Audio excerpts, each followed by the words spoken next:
Thank you. Right. Mr. Richter, go ahead with your presentation. Why don't you introduce people who are here with you to answer questions in case we have any? Yes, thank you. Brad Richter, Manager of Current Planning for Center City Development Corporation, here before you today for a joint hearing on the 777 Beech project. What we're asking you today is to take actions as both an agency and as a city council. The agency is being asked to approve a new agreement affecting real property for the subject site, which permits the approval and development of the 777 Beech project and grant design review to the project. And the City Council is being asked to approve the Center City Development Permit 2006-19 and Map Waiver 349046 for the project. The site is located, it's a 20,000 square foot site located on the south side of Beech Street between 7th and 8th Avenues in the Cortez Hill neighborhood within the downtown community planning area. The project is also covered by the Center City Plan District Ordinance for development of the property. It's located within a residential emphasis land use district, which allows mixed-use projects up to and including a floor area ratio of 8.0. On the aerial here, you can see the location of the site. It's on the north third of the block, surrounded by 7th and 8th Avenues, Ash and Beech Streets, directly behind the historic El Cortez Hotel property. The El Cortez Hotel property occupies the southern two-thirds of the block. You'll note in the aerial photograph, the Cortez Hill neighborhood is characterized by a variety of developments, mostly residential, ranging from 3-story hotels to 22-story condominium towers, which have been built over the last 5 to 6 years. Again, the project is a mixed-use project. It contains 78 residential condominiums, approximately 14,700 square feet of street-level commercial space. It reaches 12 to 13 stories in height with an average height of 144 feet. It contains 91 parking spaces for the 78 residential units and 53 replacement parking spaces which are currently on the site, which serve the adjacent El Cortez Hotel property agreement. Here's several images of the project. It shows the project is composed of several different key massing elements. The 12-story cylindrical tower occupies the middle of the property and is surrounded by 8-story wings along Beech Street. There's also a 5-story element along 7th Avenue. The project consists of a Type 1 construction, concrete construction with infill glass storefront systems, a series of roof terraces at different elevations, and a canopy element on the top. This is the elevation from Beech Street, the north elevation of the project, showing the different massing and the use of roof terraces in the project. And this shows the project compared to the El Cortez building. It reaches a height of approximately the shoulders of the El Cortez Hotel building. I want to go through some history of both the site and this project, as we have been processing the project for almost 2.5 years now. The site on which the project is proposed, the 20,000 square feet, was a separate parcel from the El Cortez Hotel building, which was constructed in the 1920s. At the time, the site was occupied by a series of single-family residences. In the late 40s or early 50s, the block was consolidated under one ownership, and the El Cortez building, there was a 7-story Caribbean wing addition added onto the project site. Here's an old aerial photograph which shows the 7-story Caribbean wing directly to the north of the El Cortez. That existed on the properties from the 1950s to 1999 when the block was redeveloped and this building was removed from the site. In 2004, or in 1999, the redevelopment agency entered into a redevelopment agreement with the developers of the property, Anthony Block, who rehabilitated the historic El Cortez property. It removed several of the elements that were added in the 1950s, including the Caribbean wing, and converted the project to residential apartments. In 2004, they processed a tentative map which reestablished the two properties on the block, that being the southern two-thirds containing the El Cortez Hotel and the northern third, which currently contains an open deck area and swimming pool. Also, this map established the condominiums within the El Cortez Hotel, which were subsequently sold. The El Cortez, of course, is a designated historical structure in downtown and is a key landmark as you enter in flying from the airport, and has been a key landmark downtown for the life of its existence. In 1990, the El Cortez was designated a local historical landmark, and it was designated for its 1927 period of significance, that being when it was constructed. As I mentioned, in 1999, with a $5.85 million rehabilitation loan from the redevelopment agency, the property was redeveloped and reopened after several decades of laying vacant. In 2002, the site was also added to the National Register of Historic Places. Its keynote on both of these historic designations, the legal description used in those designations was the full block, that being Block 12, as it was under one ownership, and typically historic designation is applied to the ownership of the property. In January of 2006, CCDC received an application for development of the northern third of the block, which is before you today. At the time, the application was for a 7 to 8 story project, which consisted of a somewhat contemporary architecture. When it was brought before a number of public review bodies, including subcommittees of the Historical Resources Board, the Center City Advisory Committee, and the CCDC Board of Directors, the applicants got a lot of different feedback on it. Some people liked it, some didn't, but overall people felt that while development of this site may be appropriate, they did not like that particular project. Our Board of Directors asked the applicant to explore a variety of different options, including different heights, different densities, and different architectural styles, and they went through a series of public meetings trying to come up with a design that seemed to be acceptable to most people. Ultimately, the CCDC board voted to recommend approval of an 18 to 19 story building, approximately equivalent to the height of the El Cortez Hotel building.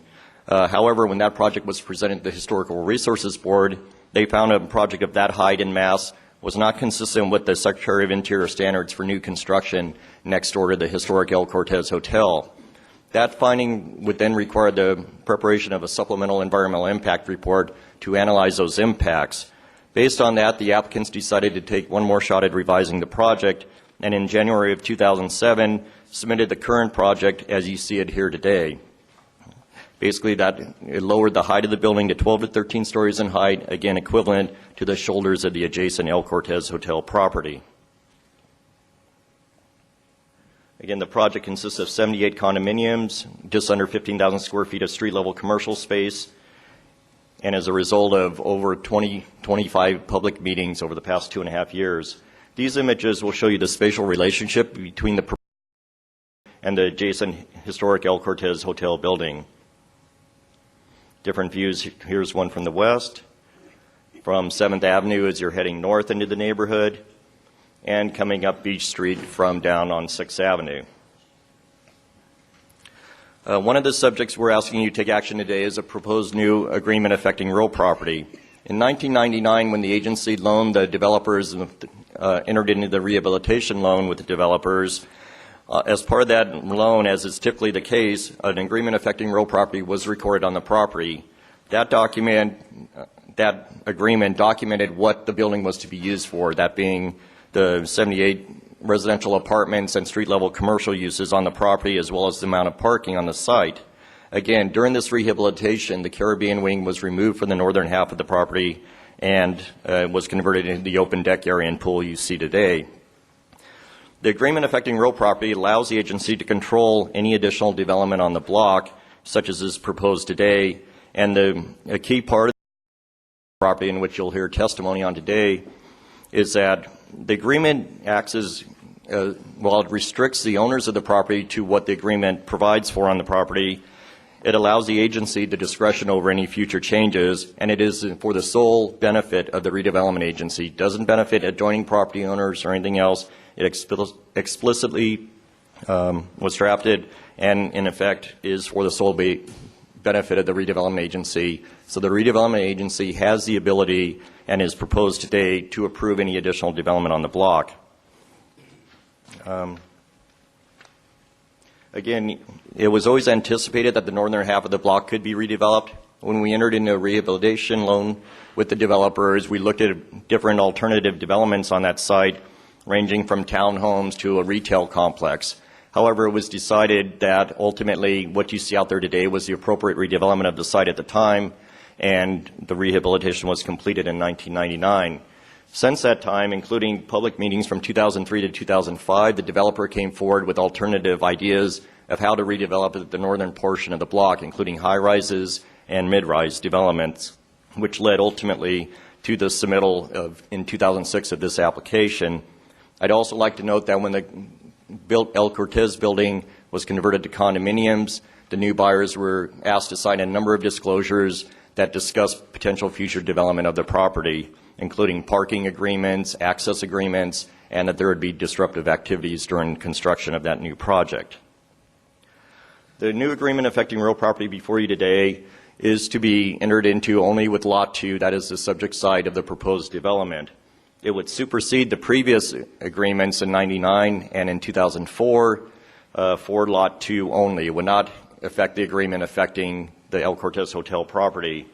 The agreement also provides indemnification for CCDC, the City Council, and Redevelopment Agency over any potential litigation resulting from your actions on the item. As I mentioned, we went through a series of public meetings for the past 2.5 years, over 25 of them in total. We have found that the project, as is currently proposed, is consistent with the Downtown Community Plan and Center City Plan District Ordinance. The Historic Resources Board voted 5-1 to find this project consistent with the Secretary of Interior standards for new construction adjacent to the El Cortez Hotel building.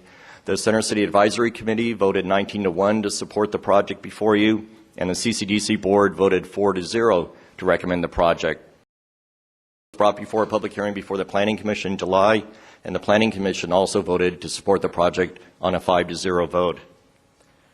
Therefore, CCDC today is recommending that the Redevelopment Agency adopt the resolutions attached to your staff report, which approve the new agreement affecting real property and grant design review of the project, and that the City Council adopt resolutions in your report that approve Center City Development Permit and the map waiver for the proposed. I'd be happy to answer any questions the council may have at this time.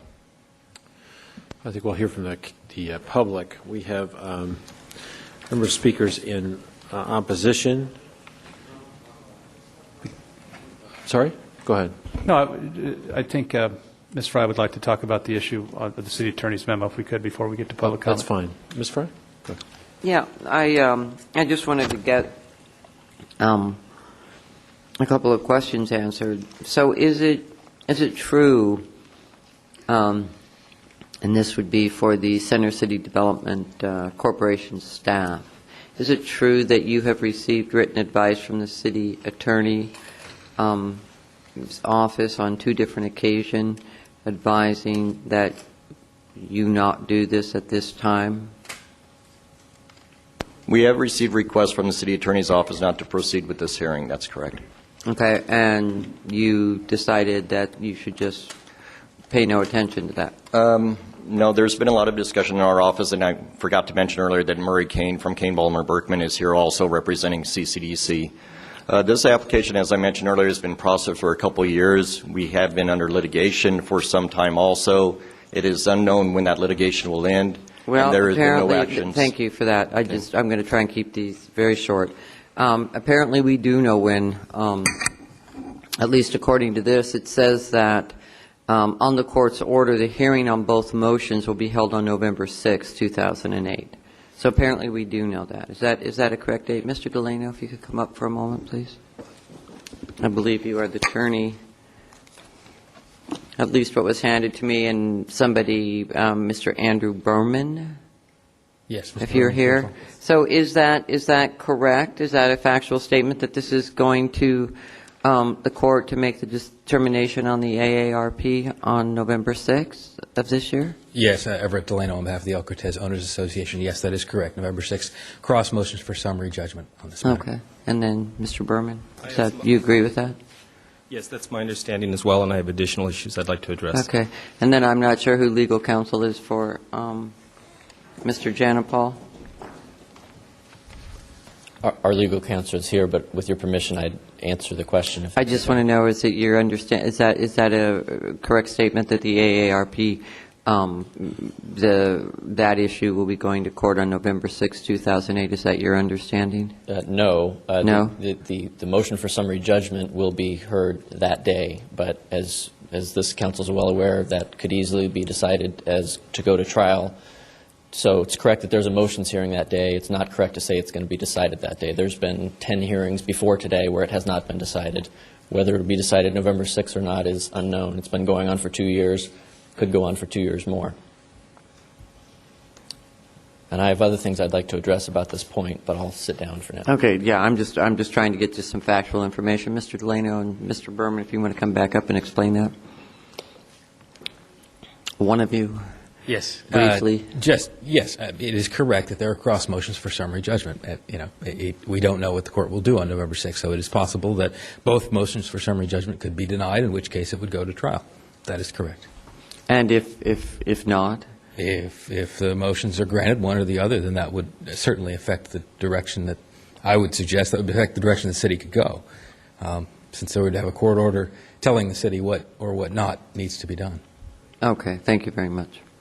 So, and again, I don't know whether legal counsel is, if they wanted to say anything else, but that, for me, it seems that we could certainly take public testimony since people are already down here, but it would seem to me that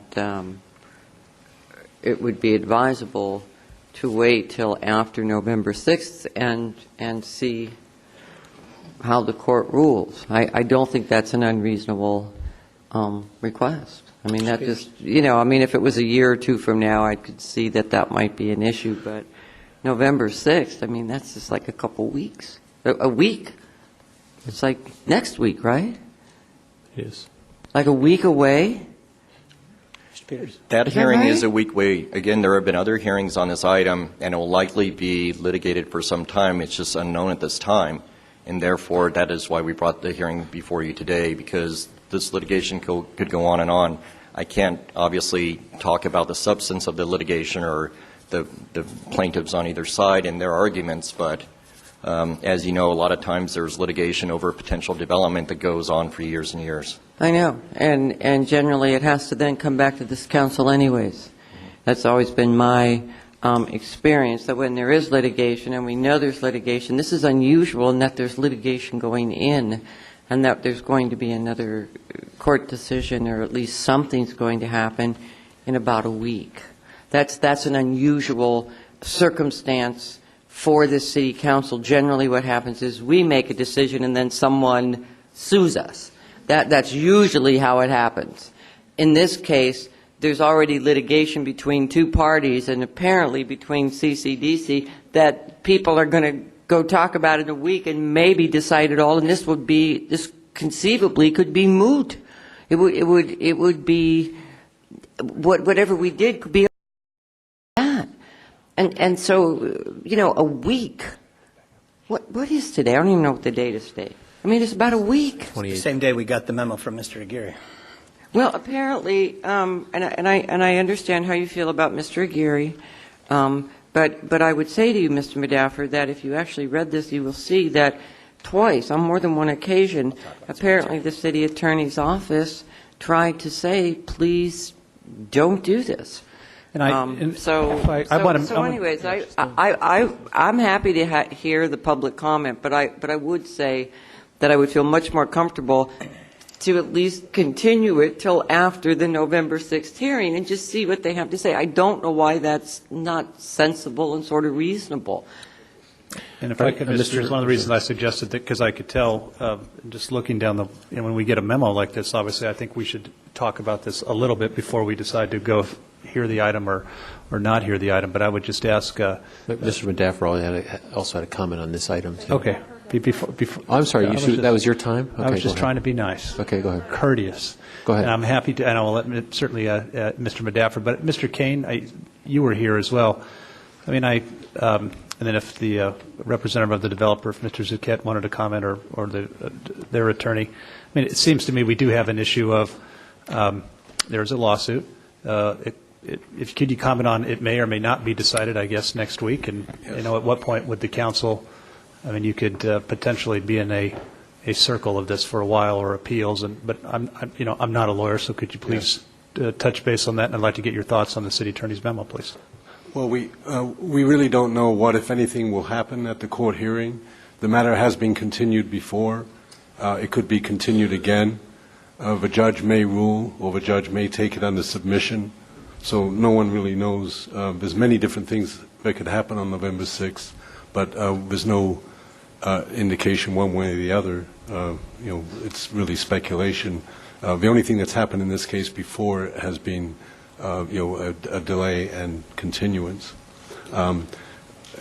We are not in a position to talk about the merits of the litigation in open session.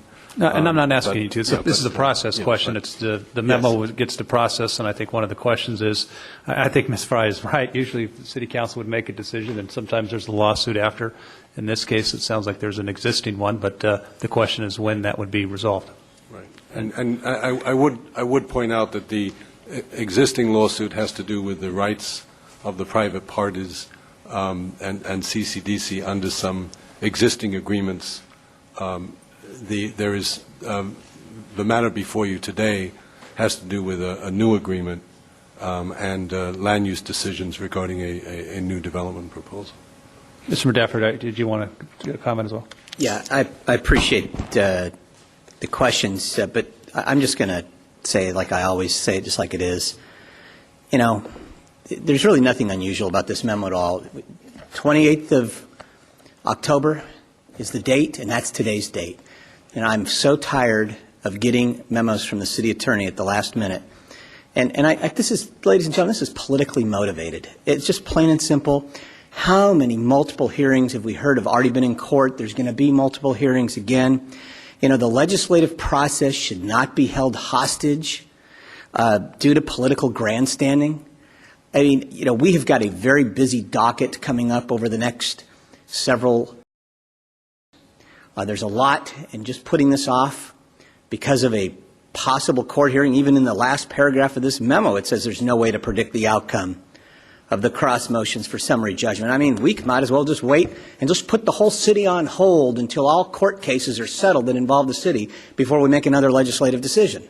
This is ridiculous. It's an insult to this council. It's an insult to this legislative body. And I don't see any reason why not. We can't move forward on this because they're in a private matter. What's before us today is a land use decision that, sure, it might involve litigation in the future, but then don't they all? And so let's just move on, and let's not let this kind of nonsense, politically motivated nonsense, slow down the business of this city council. And I just think you guys have got to recognize what it is for what it is, and that's what it is. Mr. Young, or the city attorney, then Mr. Young, go ahead. Thank you.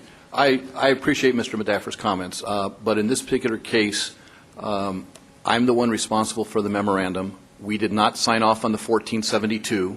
We did not sign off on the resolutions. There were 2 emails to the project manager indicating this should not go forward.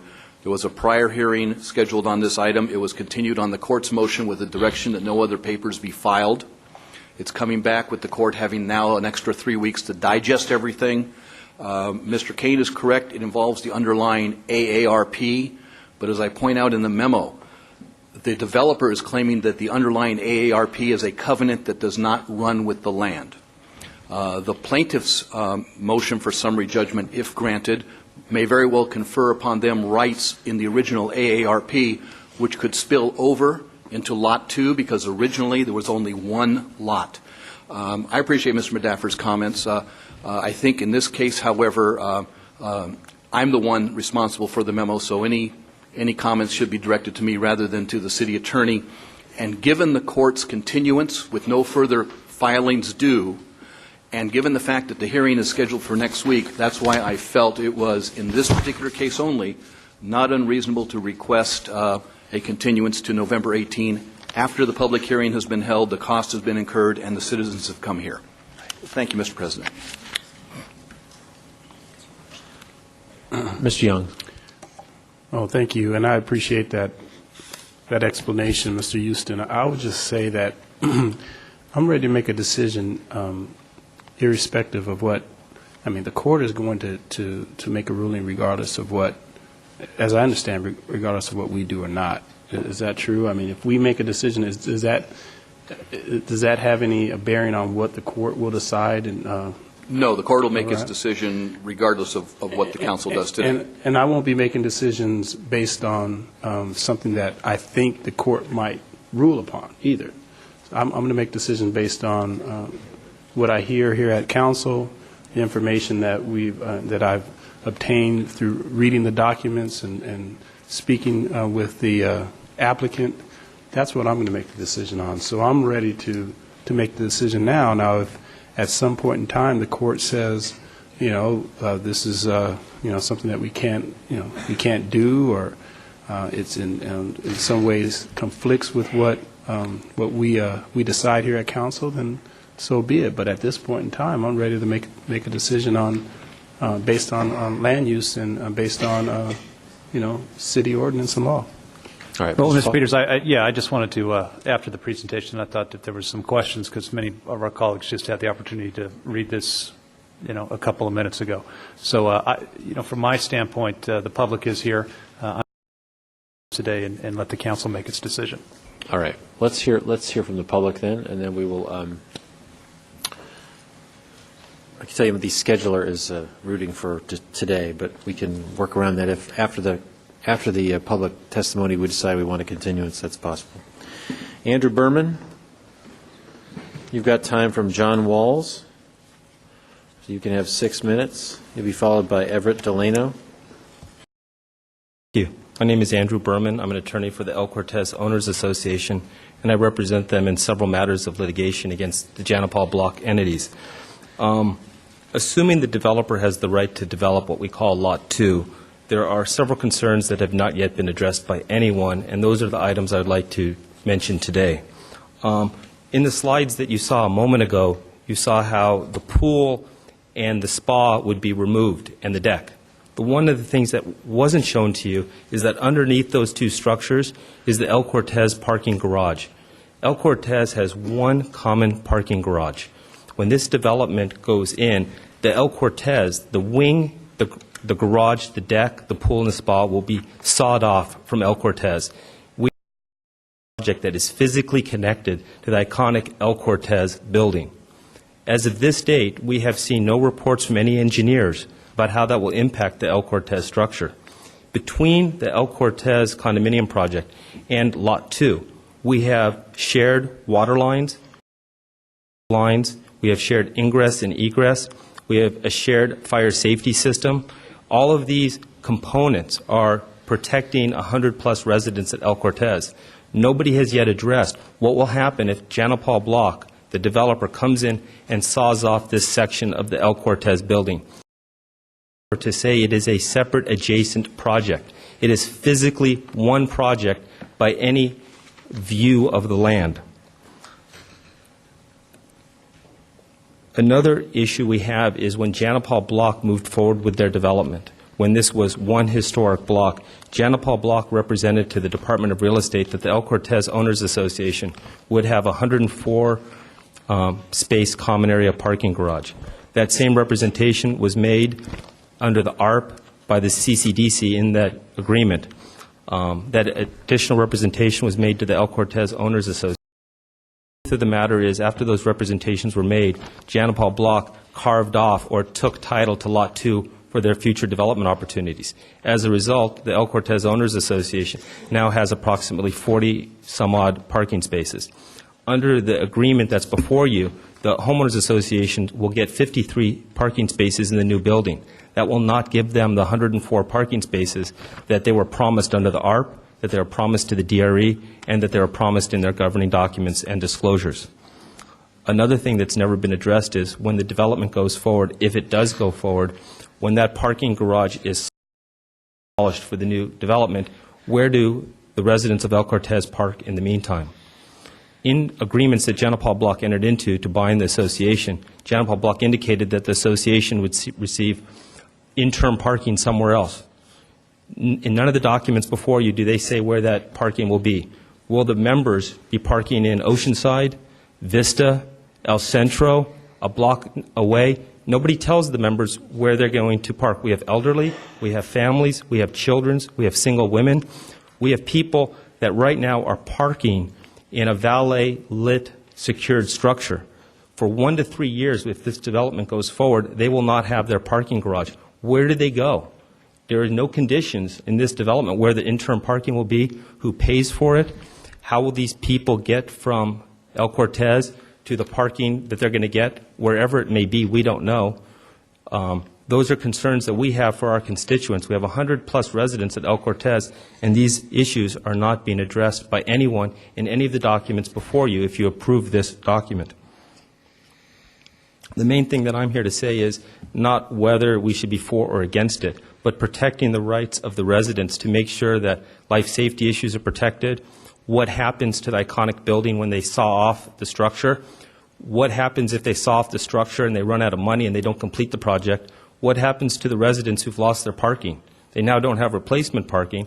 And what about the subjacent sublateral support for this iconic building built in the 20s? Nobody has addressed any of those structural and practical considerations that are at issue today. And I think we're rushing because nobody has broached any of those subjects, and the El Cortez Owners Association has never been consulted on any of these subjects. And it's very important that they do be consulted because we're talking about a shared parking structure. We're talking about shared facilities with common components serving 100-plus residents. And these important issues need to be addressed before we can approve the project. Thank you. Everett Delano, you've got time from Debbie Bruins, so you'll have 6 minutes. You'll be followed by Rita Collier. Thank you, Mr. President, members of the Council and Redevelopment Agency. Everett Delano on behalf of the Owners Association.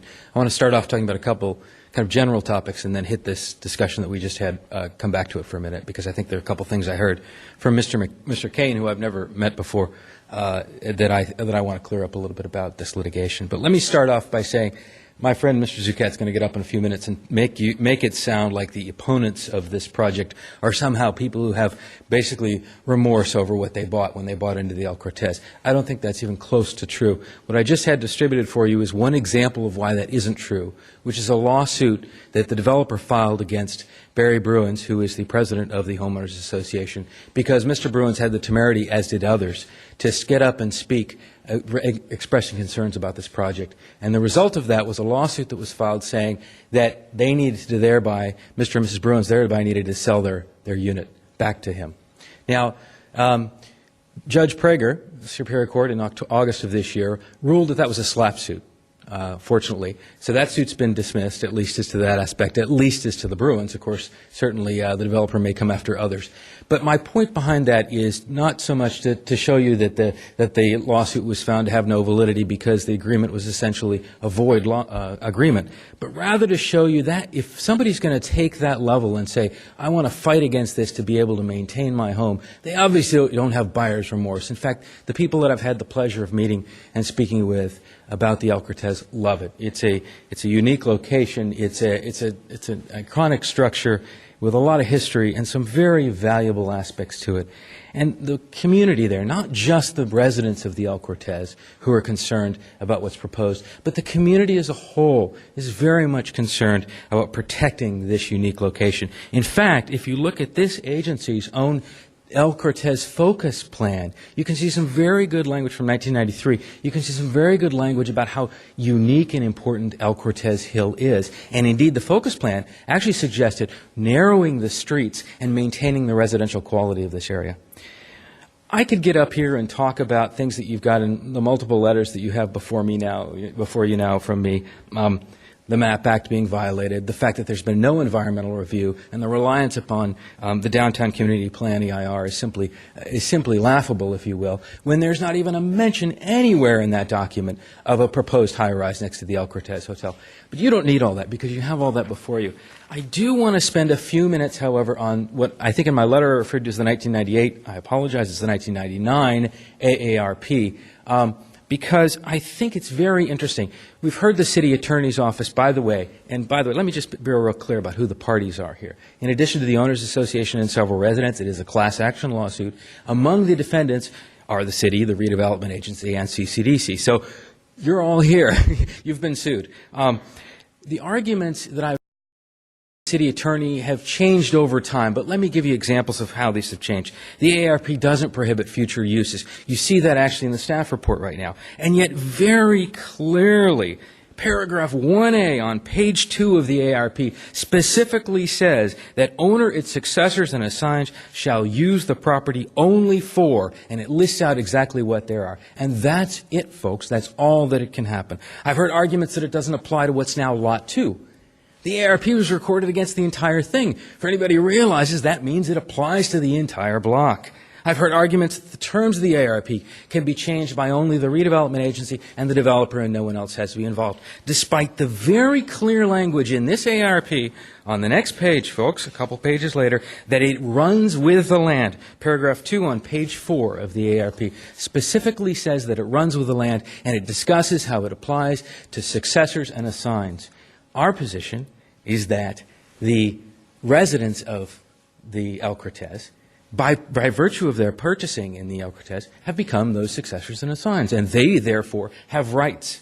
That's the very decision that's before this the court on November 6th. It would make sense if you don't hear in anything else that I've said or others are going to say today why this project should be rejected. It certainly makes sense to at least continue it for fear that you otherwise might step into an area that only gets you further in hot water. Why not wait the, whatever it is, 8-10 days, I'm not sure, to see what the court does say about this. But I do want to said. Now, I've never seen Mr. Kane in court before on many of the hearings that we've had, but I will tell you it is not true that the court has just delayed. Not at all. In fact, the city and the developer have both tried to get this case dismissed on more than one occasion, and they have not succeeded. In every instance, we have prevailed over that issue. The only delay has been the most recent delay of a few weeks. In other words, it should have been the case that the cross motions for summary judgment would have been decided before today's date. But understandably, the court needed a little extra time. If you'd seen the amount of paperwork the plaintiffs submitted to the court, that alone would give the court pause to need a little more time to rule on this motion. So if nothing else, if you don't see a reason to dismiss it or to deny this project today, at a minimum, I would urge you to continue it. Thank you. Rita Collier. Rita, you've got time from a bunch of people. How much time are you looking for? I'd like a minimum of 15 minutes. Like 15 minutes? 15. Okay. You have time from Kathy Casey, Carol Marino, Okay. Janice Borkham, Stella Croker, and James Barr. You'll be followed by Pamela Croker. You have 15 minutes. Okay, thank you very much. I'm Rita Collier, a resident of Cortez Hill, not a resident of the El Cortez, and I'm speaking on behalf of the Cortez Neighbors Group. We all know that that's not the first. Okay, can you take it off? Take it off the timer? Okay. The El Cortez is a special place, as we all know. It's a beautiful building, even from the back, as seen from this view from Park Boulevard. El Cortez is one of the few San Diego buildings that has its own Wikipedia article, which I think is very interesting. The next slide, please, is the view from one of the best views of the El Cortez from the Cabrillo Bridge, and this will be obstructed by 777 Beech. Without the wedding cake visible below the El Cortez sign, there won't be much left of this postcard view left to see. These are the actions that are requested of you today. As a city council, I believe that you cannot make the findings, and I don't think you should make the ruling on the second part. Next, please. These are the actions that are requested of you as a redevelopment agency, and most important, it asks you basically to kneecap the existing agreement affecting real property, which specifies, as you've heard, only the uses now allowed on the block. Next, please. As you know, you have the discretion to deny this. The existing 1999 ARP is for the purposes of protecting the interests of the community. It was more than just a loan repayment guarantee.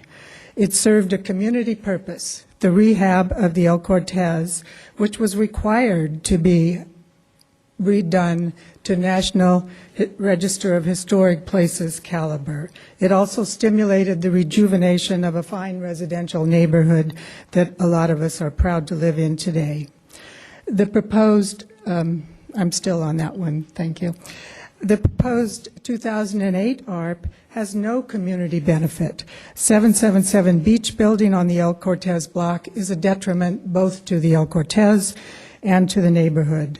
There is no need for additional condos or event space on Cortez Hill. We are a residential emphasis zone, and our neighborhood, the neighborhood commercial is specified to be on 6th Avenue, not right in the middle of the neighborhood. Next, please.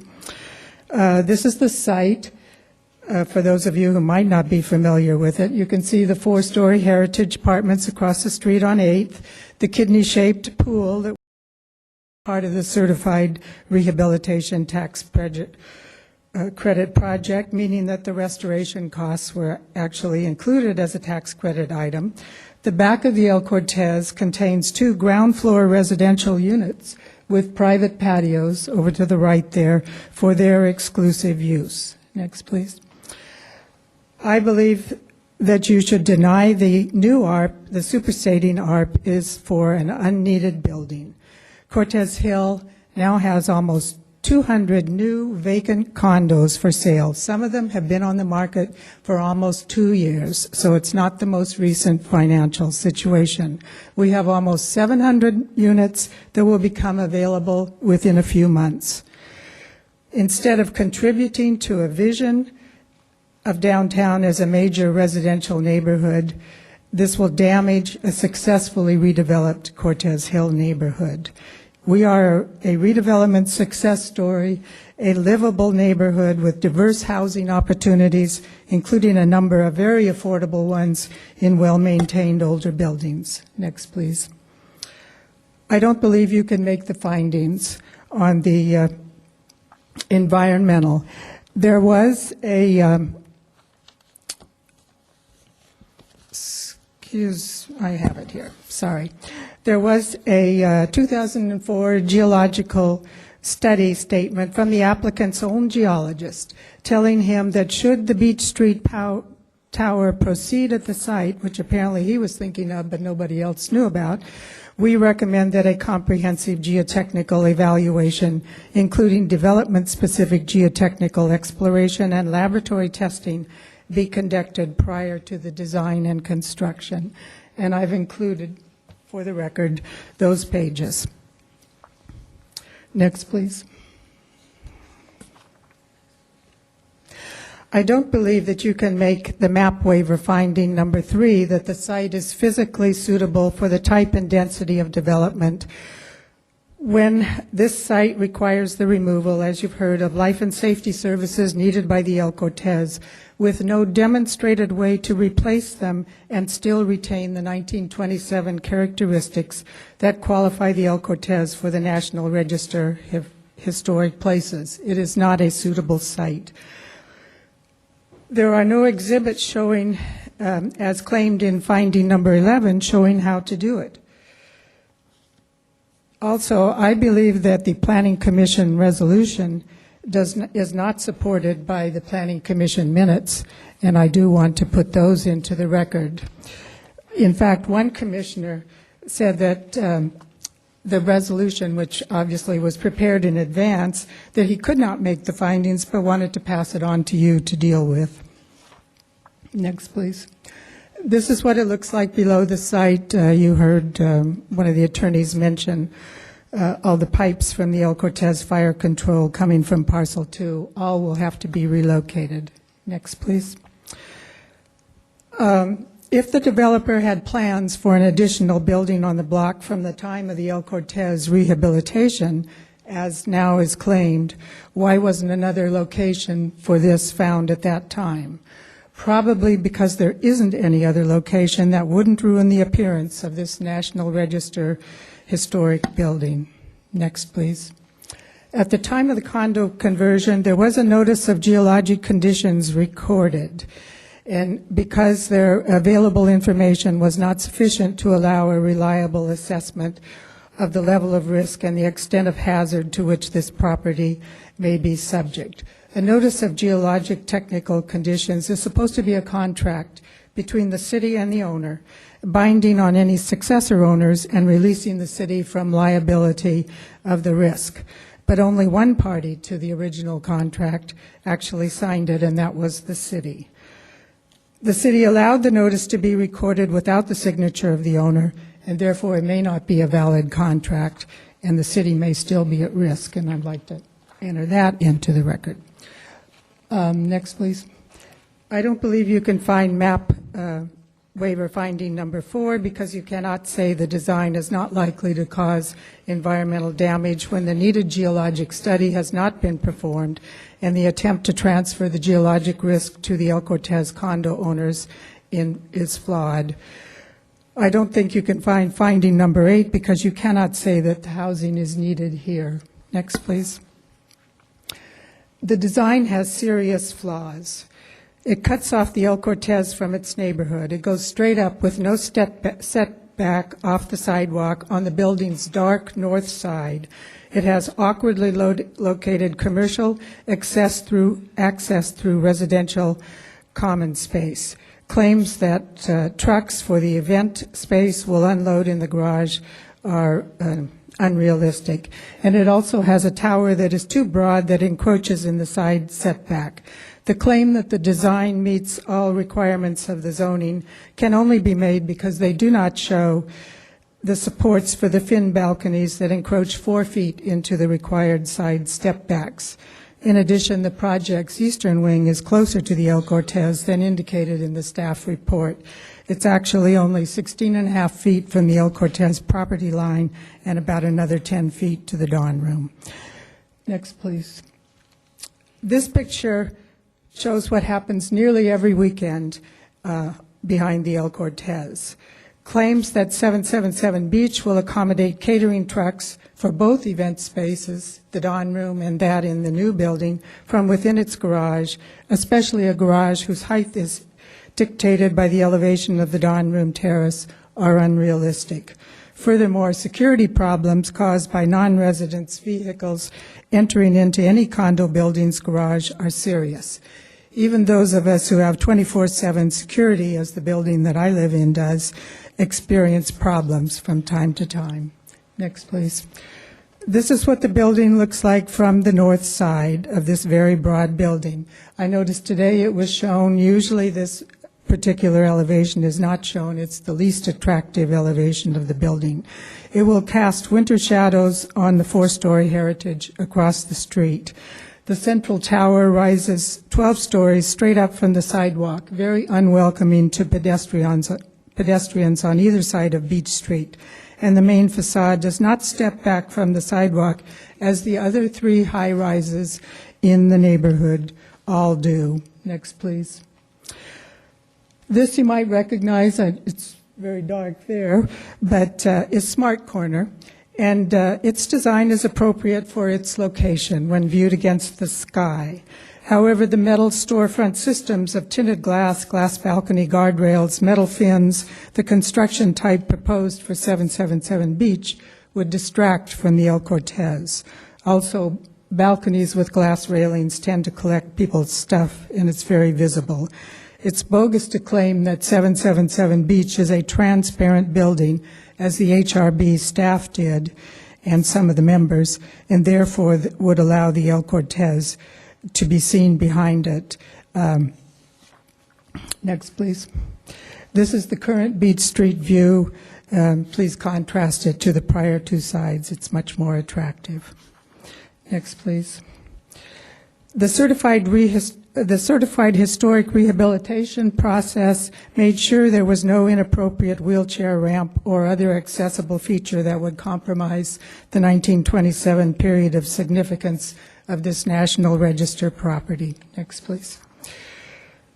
This is the only publicly accessible handicapped entrance of the El Cortez. The concept drawings for 777 Beech indicate that handicapped access is proposed using the 2 exclusive-use patios belonging to 2 ground-floor El Cortez residential units, which are not available to them. Next, please. The reasons why you should deny this application, I don't believe you can make the required findings. It's a highly unsuitable site. It's damaging to a treasured building. It's damaging to a successfully redeveloped neighborhood. It proposes unneeded residential and commercial. You have the discretion. There is no entitlement here. Next, please. The community participation that I've been involved in, which is almost from the beginning, has been very frustrating. There were indeed many meetings. The meetings mentioned from 2003 to 2005, I believe there were 2, so there weren't a lot in that time period, and there was no official application. The community does care. Those of us who have no financial interest in the El Cortez have endured these many meetings. To be given ridiculously short times to speak, only 1 minute at CCDC, to have petitions signed by hundreds ignored, which I am submitting to you today. They were submitted almost 3 years ago to CCDC. To have the item trailed for lack of a quorum after waiting for hours when too many HRB members were conflicted. And I have to note that the HRB is composed of 11 members, only 6 were able to participate in this decision. And to have committees recommend approval without adequate information. The correct map waiver was not even submitted until almost 2 months after the CCAC made its recommendation to approve it. And at the time, 11 members of or 10 members, I believe, of the CCAC, rather half of the CCAC, were at their first meeting, had never seen the project before. Next, please. Another reason to deny is the applicant's development history. Property owned by the applicant adjacent to a historic synagogue, which he also owned at the time, contained occupied and affordable apartments. Tenants were evicted, and the applicant demolished the apartments. Here we are years later with a rubble-strewn lot still there. If 777 Beech is approved, you must require a performance bond to ensure that this fate does not befall the El Cortez. Next, please.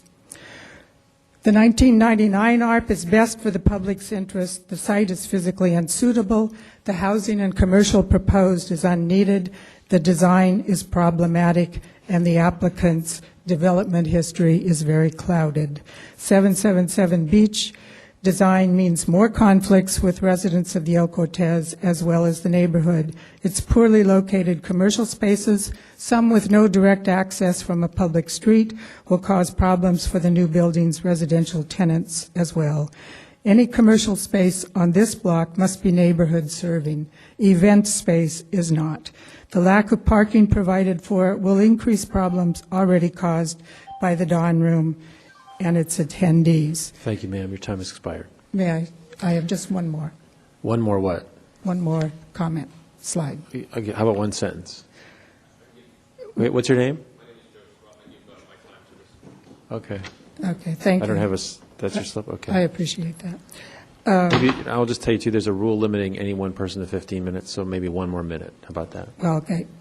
Thank you. If you're convinced that this building is okay, tell the applicant to manage and own the building himself, not to sell it piecemeal to others. Don't approve the map waiver. Don't allow problems to be dumped on individual owners or an HOA like was done at the El Cortez. Thank you. Okay, thank you. Pamela Coker, followed by Dominique Cano-Stocco. Thank you for letting me speak today. I live in District 1. I have purchased a condo in the El Cortez in District 2, and I've also purchased 2 Victorian homes in Golden Hill in District 3. If I had more money, I would keep purchasing historic buildings in other districts, but I've kind of run out. I buy these properties to preserve them. Our community needs a tie back to its history. And I am so passionate about San Diego and so passionate that we preserve this golden El Cortez. It is Art Deco that has Spanish Renaissance, I mean, that's the only one in the whole world right here in San Diego. and we really, really need to preserve it. And by cutting off the view of it, everyone says, oh, we're leaving this little cake at the top.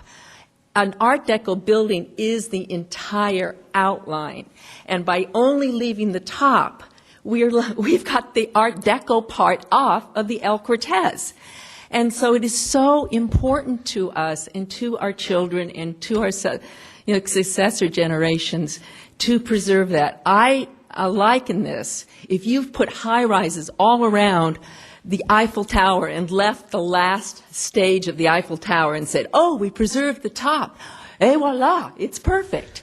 No, that's what we're doing here. This project is an ordinary modern glass building that we have everywhere in San Diego, and it is so important to preserve what we've got. And I'm very pleased that I'm here with my fellow residents on Cortez Hill. We deeply care. We do not make money living there, believe me. It's expensive to live there, and it's expensive to buy and preserve places. It's important to our community. Thank you. Dominique Canostacco, followed by Barry Bruins. I never use your last name, so if I said that wrong, you should let me know. That's okay. Thank you. I'll make this brief since I've spoken with most of the offices and staff. But this project can't be viewed just on the architectural merits, because the project and the El Cortez are intricately intertwined, both on a physical, structural level and also on the legal matters that were discussed before. So I submitted to all of your offices 4 conditions that I would like in any motions to approve the project. So briefly, those 4 items refer to, first, parking protection for the El Cortez. I won't go into a lot of detail, but we need during the construction, we need the parking to be 24-hour valet service, because, as was stated, there really aren't places on Cortez Hill that the developer could have that interim parking. And as a mother, I can't park 3 blocks down the hill and walk my child back up the hill. It's got to be 24-hour valet service. Also, we need to make sure that if the project goes forward, that the parking at the El Cortez and also at 777 Beech, that the 2 garages are separately enclosed for obvious liability concerns. And then finally, I would like the parking agreement that has been addressed previously to be dissolved.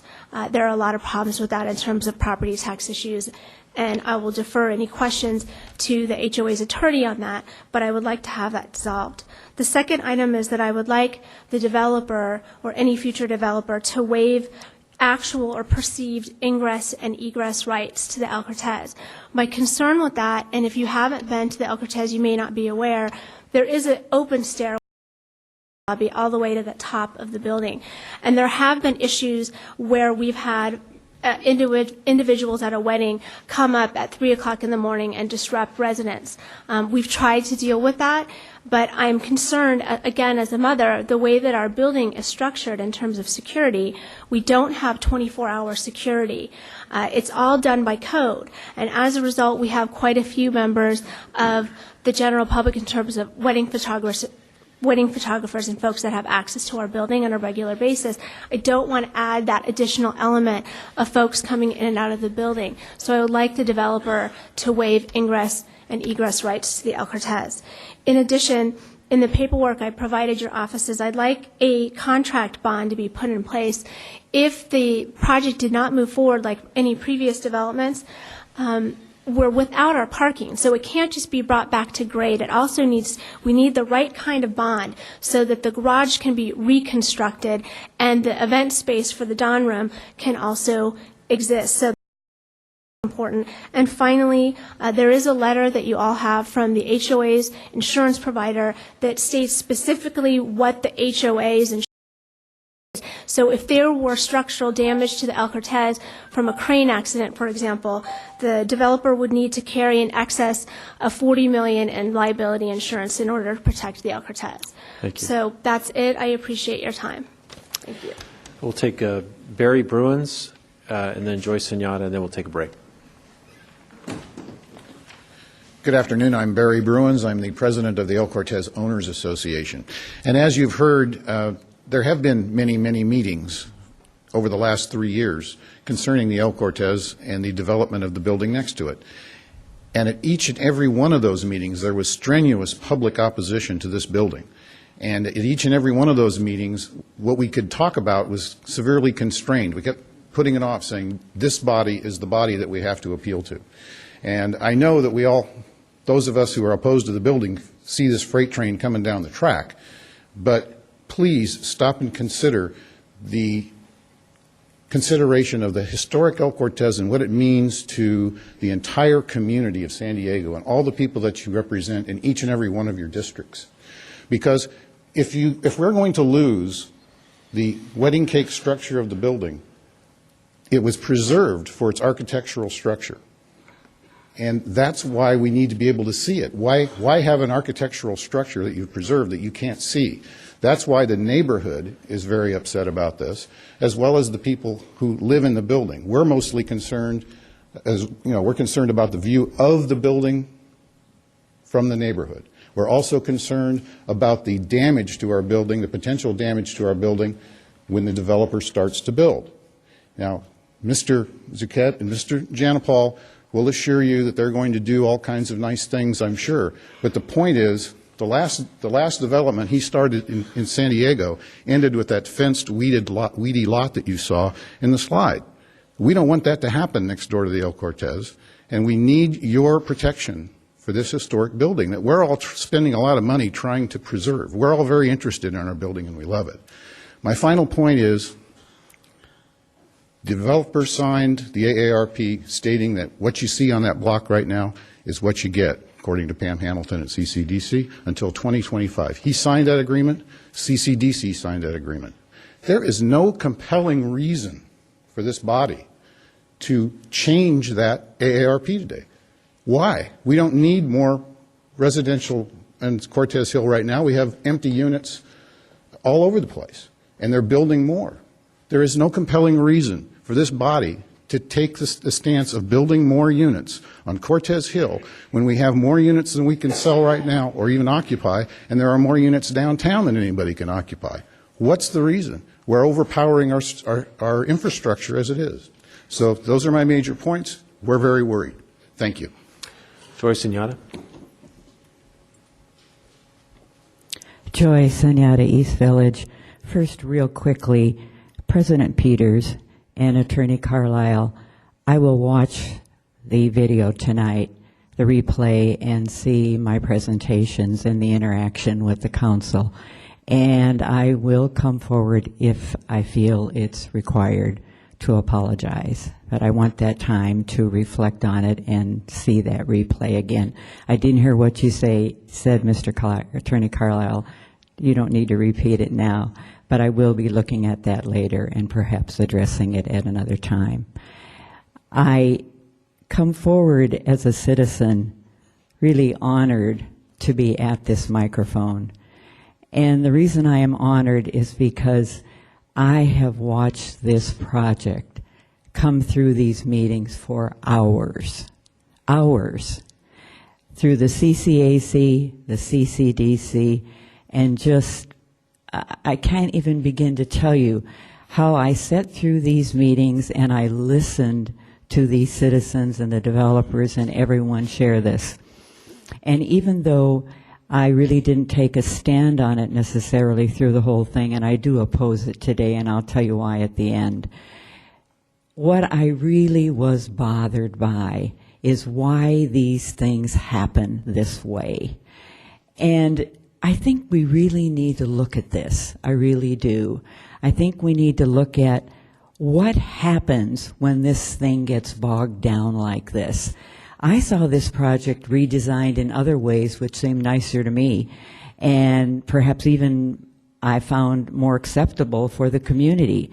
So I've said this at the Planning Commission. I don't know what's happening to bring this point where litigation is involved, where it gets expensive for everyone, where nothing's being done, where bureaucracy maybe isn't having its shining moment.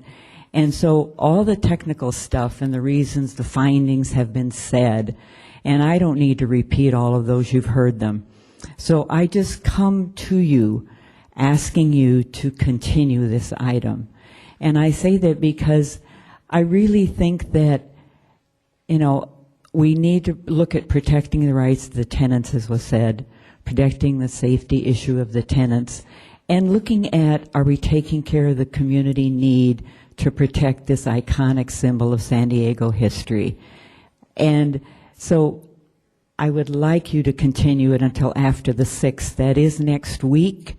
And perhaps if we do that, the filters will be removed that are present now. So the best decision will come forward for the public good of all concerned. Thank you. All right, that concludes the speakers in opposition. We're going to take a 5-minute break and then go to the speakers in favor.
All right, we had two additional speakers, individuals who wished to register their opposition to the item but did not wish to speak. Jerry Shad and Catherine Frankestra. I think that's right. All right, we'll go now to, is that right? What's the name? Di Francesca. If you say so, ma'am. Thank you for registering your support. We'll go now to speakers in favor, beginning with Michael Zucchet, and you have an organized presentation with Peter Janapal. So do you guys want to manage the time, or do you want me to tell you at a particular point? There's a clock in front of you, too. I'm going to hopefully be very brief and then turn it over to Mr. Zucchet. Okay, so you don't need a reminder from me. I probably will need one from you. 2 minutes? 2 minutes is great. Okay. That'll be perfect. Council President Peters and members of City Council and also the members of the city staff. I'm Peter Janapal, and I guess my overwhelming feeling right now is nostalgia right now. I remember first hearing about El Cortez in 1991. I was living in Venice Beach. I had a very easy life living on the west side of Los Angeles. A friend of mine named Anthony Block sent me an envelope that had a couple of snapshots in it of this very interesting but incredibly dilapidated building called El Cortez. And he said, you've done historic preservation work before, come down and take a look at it. And that's how the Odyssey all began for us. So we dealt with a fellow named Mark Grosvenor. Some of you know Mark. He's an interesting character and acquired taste, and took us only about from Mark. And that's when the rehabilitation began in earnest, not only of the building, but really that entire corner of downtown San Diego. One of the past presidents of CCDC said that not only were we going to use textbook redevelopment to save that hotel, we were also going to revitalize an entire neighborhood. And the neighborhood really, it had a terrific location, but what it didn't have was identity at the time. And it was walled off by the Cortez building, which had sat empty for about 22 years. And so that's the reason I'm feeling a bit nostalgic about it. It's been almost 10 years since I was here first talking about the project. At that time, it sailed through in 90 days. It didn't take 3 years in those days. And so you might think I'm pulling your leg to say I'm nostalgic for Pam Hamilton and some of the other characters that were involved at that time. But it really was, it was great working with CCDC. I also want to mention that the staff, again, usually it's a 90-day process, I think, for a simple building like this otherwise. But I want to mention that some of the staff members that we don't often hear about, in particular Pete and Kathy, who have worked really diligently on this project, and Brad, again, for the last 3 years or so.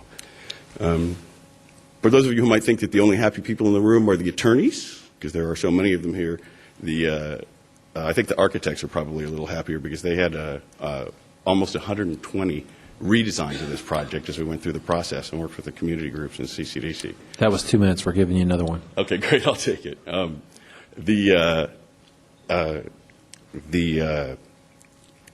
the experience of working with the community groups has just been extraordinary. We have been at every level. We've been encouraged to go back and do what we needed to do in order to get their support. CCAC was a really important asset for us because they sent us back. We did the work.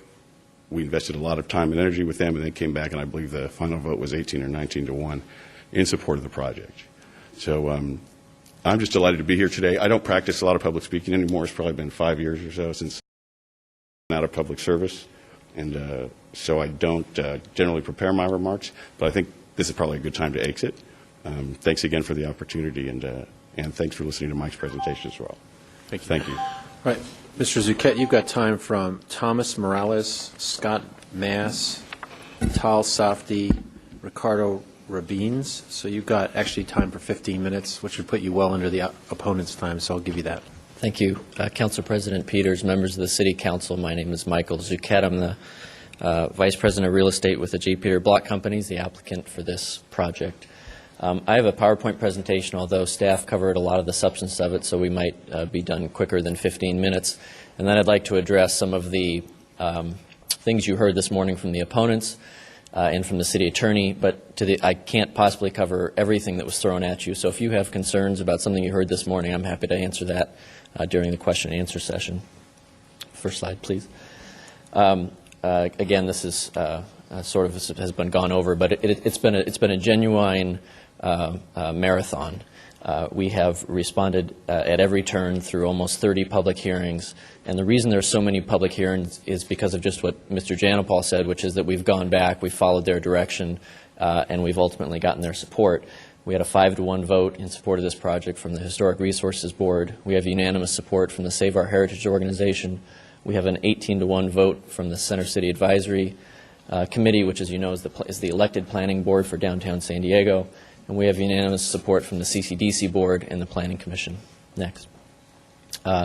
This building complies with everything that you put into the Downtown Community Plan update in 2006. In fact, it exceeds in the most substantive ways the parking, the family-oriented unit mix, the fact that it's significantly shorter and less dense than what is allowed under the code, and in fact what is in the neighborhood already.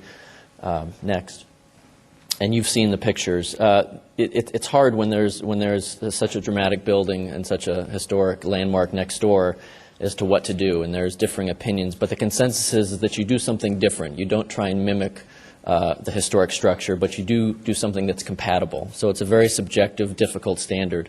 But in working with historic experts and working with Safdie Rabines architects who are here today to answer any specific questions you may have about the concept of the design, the project we came up with is a very contemporary design, yet compatible in many ways. You can go to the next slide. You see the color schemes are the same soft, warm color scheme. You see the shape of our building takes its cue from El Cortez. On the other hand, it's clearly a very different building, different materials, different era, different architectural style, and that's the balance you try and meet. Next. You also see that the mass of our building, the more mass, is concentrated further away from El Cortez in an explicit attempt to maintain the views both out of El Cortez and into El Cortez. Next. Just go to the next slide, please. Brad Richter had this site up there. I just want to make it clear that this is not some recent development. That is development on Parcel 2. Ever since 1927, the lot we're talking about today has been separately owned, separately entitled, separately developed. And for 50 years, this was the condition of the block with that 8 to 9 story Caribbean wing on the back side of the building. When Mr. Janopal and Mr. Block purchased the property and as part of the rehabilitation demolished this building, also an abandoned building, also an eyesore, also a magnet for a lot of bad things. It was also seismically completely unsound, unlike El Cortez, built 30 years earlier, which is interesting. The community cheered when it was always with the intention of doing something else. Next. The neighborhood surrounding El Cortez is not a bunch of Victorian homes. It's a bunch of high-rise construction with a lot more high-rise construction to come based on the community plan you all just passed. Next slide. But what's up there right now is the Discovery right across the street, 22 stories tall. The speakers you heard this morning, I believe almost every one of them except Ms. Senyata, maybe others, either live in El Cortez, own property in El Cortez, or live across the street from El Cortez, including this building, which, let's say, is right across the street, significantly taller than El Cortez. Next. Cortez Blue, right across the street to the south east, 20 stories tall. Next. We all know Vantage Point just down the road, 680 units, 40 stories tall. Next. Aria, just completed a few months ago, 26 stories tall. Next. And that relates, and that ends up in a landscape for Cortez Hill. On the far left, you see that Cortez Blue, Aria right in front, and Discovery on the far right, which literally dwarf the size of El Cortez. And the building we're proposing is only going to be about 2/3 the height of El Cortez. So the notion that our building is a high-rise or too tall, it's actually dwarfed by what is already there. Next. With that in mind, we did propose, and as staff pointed out, many of the advisory groups approved a taller building, a building that fit the density and height that was allowed in the community plan. But because of the Historic Resources Board 4-2 vote, that project was essentially shelved in favor of this one. But that project, notably, the biggest difference between those two projects, in addition to a couple of floors higher, is the fact that that project included, subsidized by Mr. Janopal, 10% affordable housing, and this project did not. And that building next looked like that. Now, to the extent this were to ever see the light of day again, there would need to be changes made to it so that it could comply fully with the but the general massing is like this compared to, next slide, what's before you today, which is that.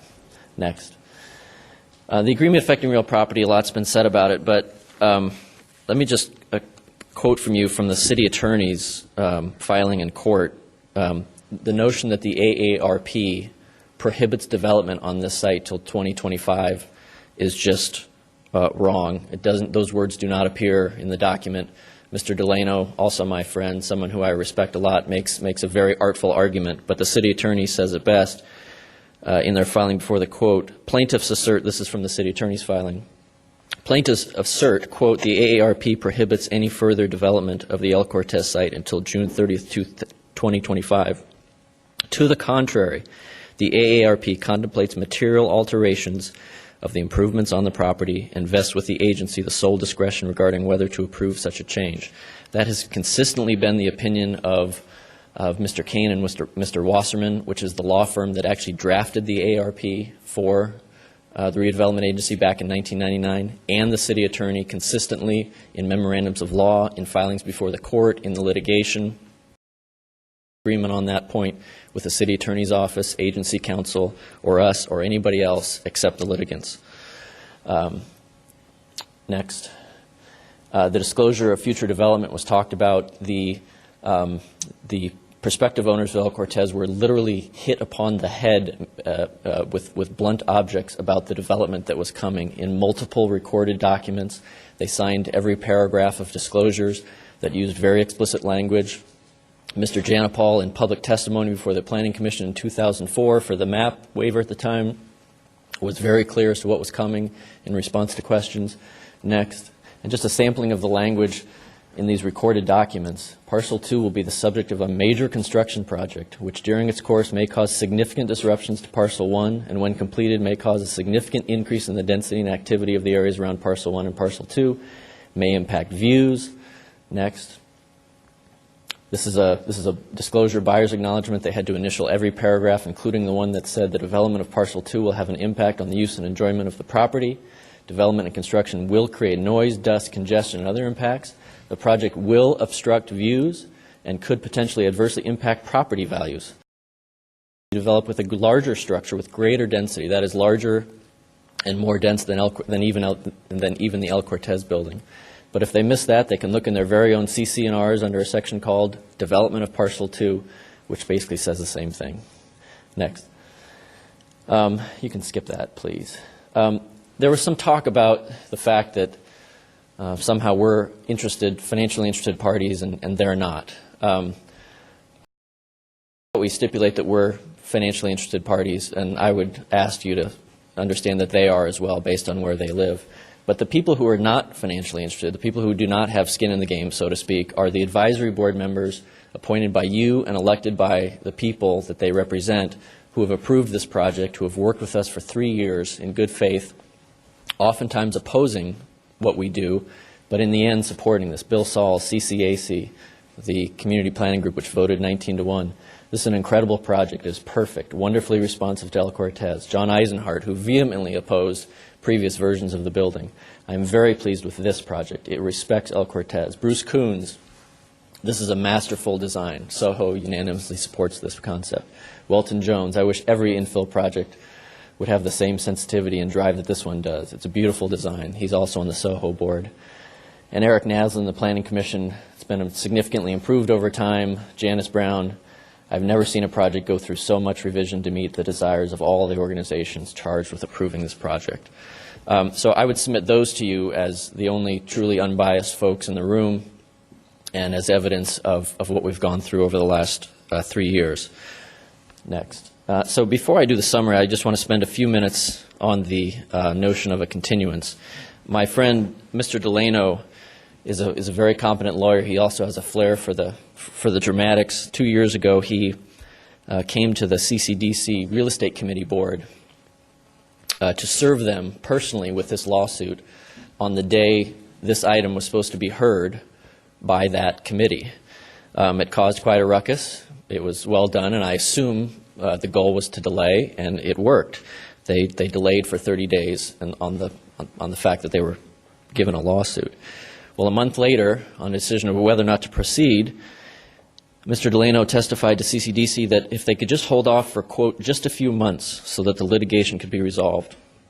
Well, here we are 2 years later, and we haven't even gotten to a summary judgment hearing, and now he's asking for just a few more weeks. I would also note that one of the remedies that their lawsuit seeks specifically is an injunction from the court to stop you from processing the project. And it's been 2 years, and the court has not issued any such injunction. But most importantly, what I'm confused the most at is Mr. Carlisle's position with respect, because the city attorney, under Mike Aguirre's signature 3 weeks ago, filed a motion in court arguing precisely the opposite. They argued that the plaintiff's lawsuit is premature until the redevelopment agency makes a determination.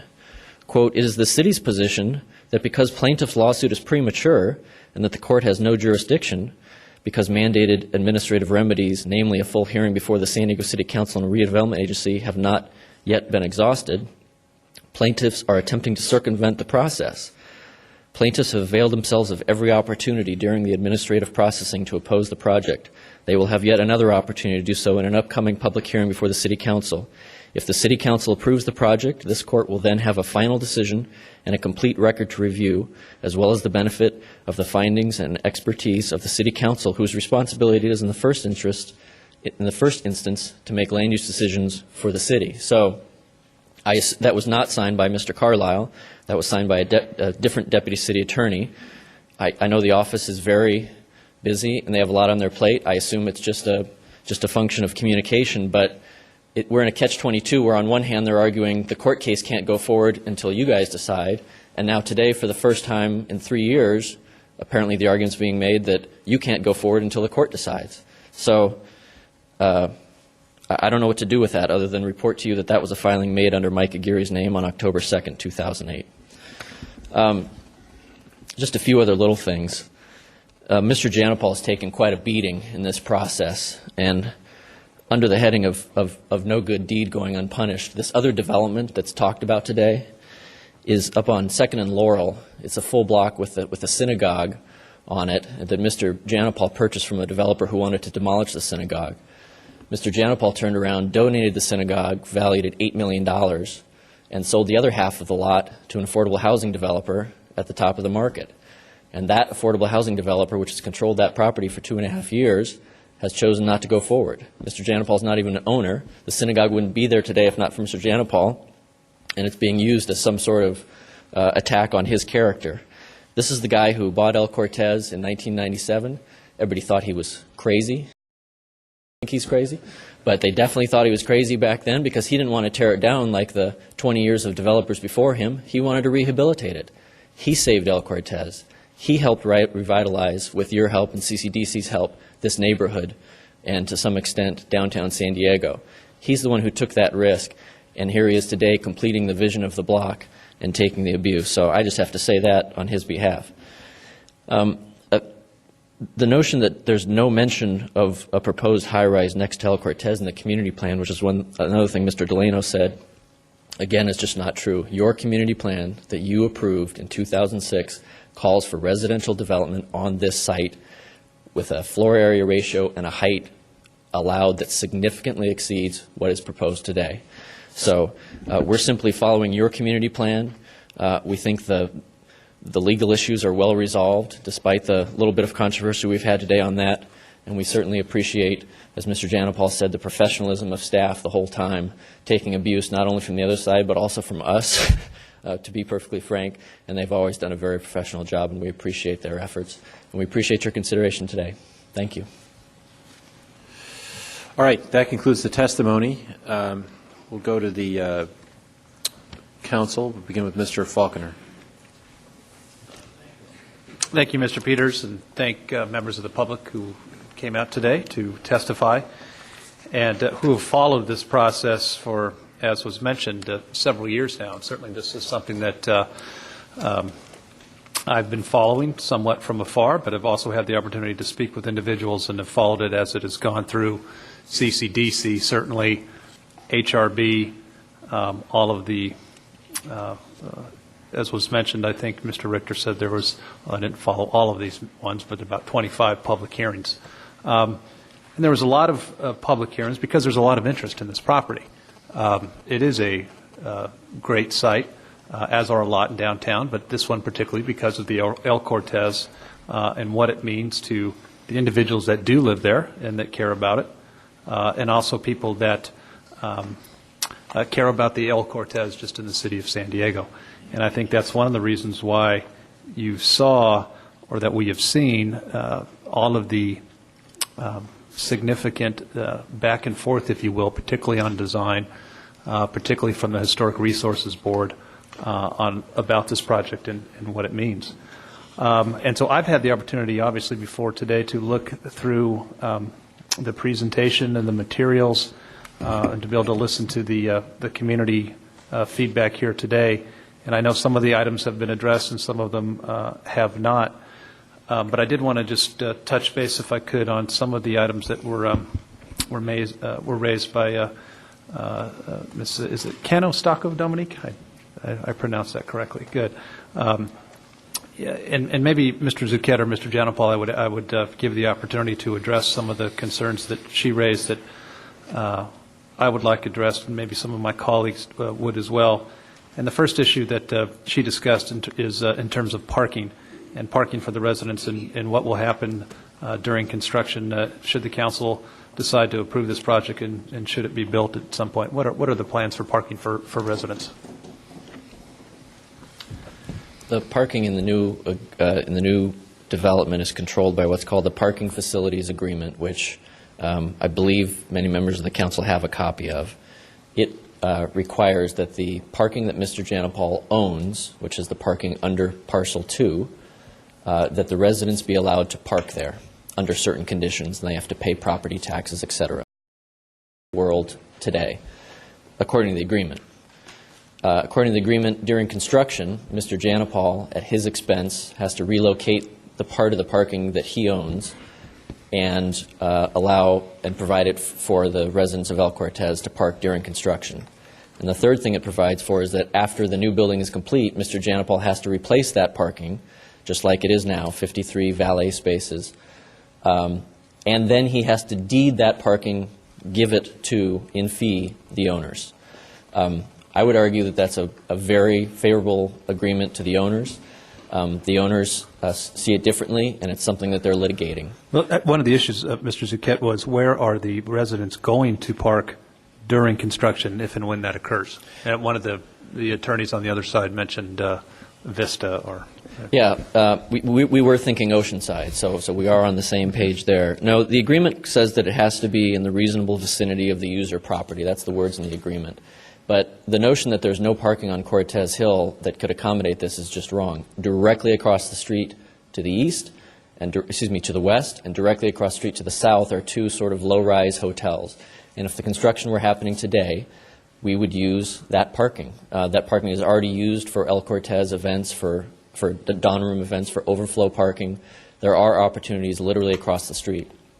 But because we can't predict, first of all, when this development will happen or what's the state of Cortez Hill when it is, I can't promise you exactly where it's going to be. What I can promise you is the agreement is clear that Mr. Janopol has to be reasonable, he has to replace it, and he has to do it at his own expense. And so whatever it's going to take to do that, that's what he'll do. And I think and I appreciate that response. I think and I'm glad you mentioned timing, because there's certainly been, and particularly with this market, timing and other projects have either been stalled, delayed, or what have you downtown, and that's a fact of life. And so if this project moves forward, the question would be when, and if you were a resident in there, whether that was this year or a couple years from now, I think they're looking for some indication of proximity, closeness, as Conostaco said. If you're a mother with a young person, what's reasonable, I suppose, and that's where the issue lies in terms of how far away would somebody have to park, and it strikes me that that's important. And so, there's spaces now,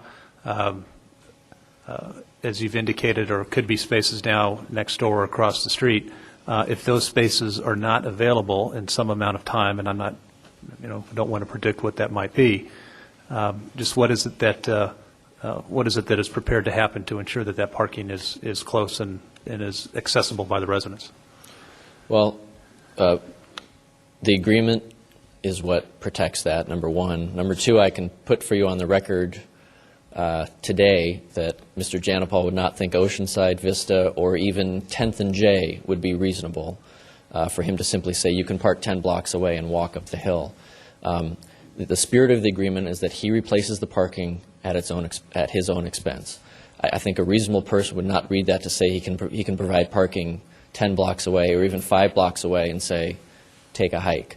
So he will be responsible for replacing the parking, and that means replacing the parking very near to El Cortez in a convenient way. The other thing is this notion of sort of the women and children argument, to the extent it's even across the street. Keep in mind that the El Cortez has half of the parking in its ownership, and half the parking is going to be untouched by the development project. So they will continue to have, no matter what happens, a very substantial number of parking places to use for people who cannot even go across the street, for instance. And so the collaboration was there in the past. We hope it's there in the future. It was represented to you that we've never reached out to them. That's just not true, precisely on the parking issue. I participated in a meeting with Mr. Janopol and the HOA board 2 years ago where they were they recorded the meeting, in fact. The tape recorder was right there, so they can play you the recording where we made specific offers if we could work together on this stuff, and we were not met with a resounding applause. But the communication and the attempts have been there, and I hope they will be in the future so that we don't have to rely on the lawyers. How many, is there spaces available in the building now in terms of just on a typical day, this afternoon, tonight, Tuesday? Well, is it full or not underground in the parking? The issue is that it's a valet parked garage, so there are many tandem spots. So it's difficult to say that there are X number of spots or X minus 10 or X plus 20 because different people have a different view. Different valet companies who do this for a living have different views as to how many cars you can park there. Our position is that there's significantly more than 100. Your question is how much of it is used. You can ask the HOA, but my observation is that it tends to be used well overnight, and during the day it's relatively empty, as you might expect of a building of working people. But for instance, the HOA rents out spaces, so they have more than they need for the residents. And the valet issue of it, and I noticed in Ms. Conostaco's suggestions that she talks about valet. And so there's valet now, and assuming that something was, and there's valet apparently because of the stacked parking. I suppose that's one of the reasons why there's valet there, trying to get in a number of spots. What's important to me is just the availability of the parking for residents if this project is approved and during construction, and the availability of that parking in a in a close proximity area. And so if that's under 5 blocks, I mean, that's one of the things I was trying to get at, because I think it's a legitimate concern from folks, which is to say, certainly I don't want to go 10 blocks away. Right. And so that's what I'm trying to get at, is to, without having to have that be a subject of issue, how far is reasonable, I suppose. Well, to the extent, Councilmember, you want to codify my representations as to reasonableness, we're happy to accept, a reasonable, within a couple blocks of El Cortez type of amendment, if that's where you'd like to go. Yeah, I think that's that in a second. So thank you to that. Sure. One of the other issues that was raised, and you can stay up there just so you don't have to keep going back and forth. I want to make sure I've run through all of these. Is the issue, and maybe I didn't understand it so well, that Ms. Conostaco was talking about with the ingress and egress, but it seemed to me like that was a security type issue, and no matter what building you're in, you probably wouldn't want people coming up and down the stairs for other events and what have you. So can you talk about that, please? Yes, at the El Cortez, there's 85 residential units and 11 commercial units.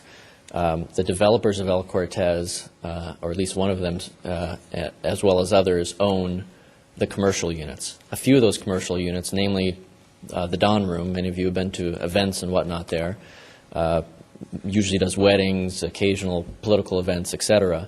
And through the CC&Rs, which guide all of this, they get to use the common areas, and it's provided for how those areas are used.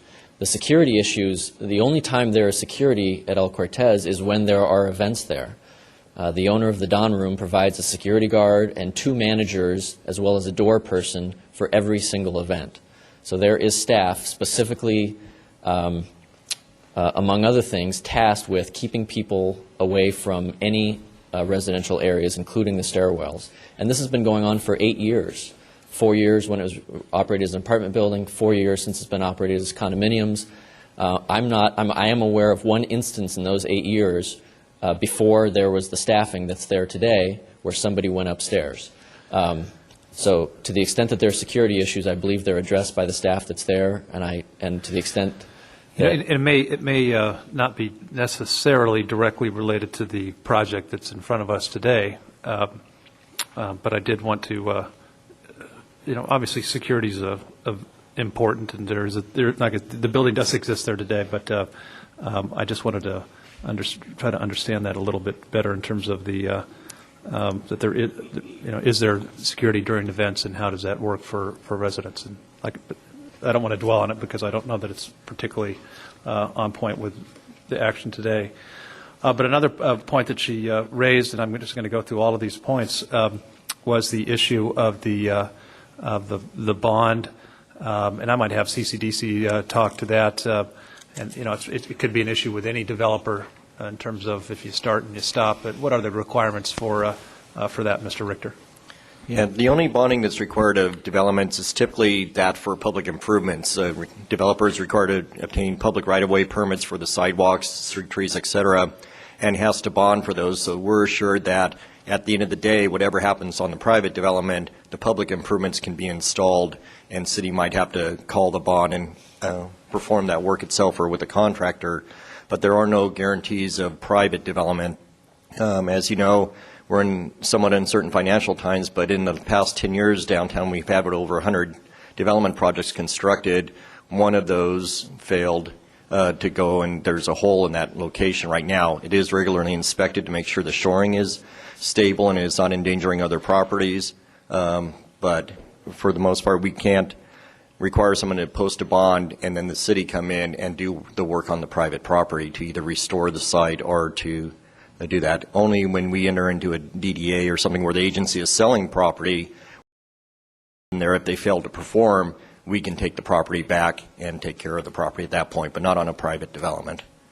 I'm unaware of any. And if you could also comment, Mr. Richter, on the other issue in terms of proper insurance, and I think the example was given in case there's a during construction an accident with a crane and how that might affect.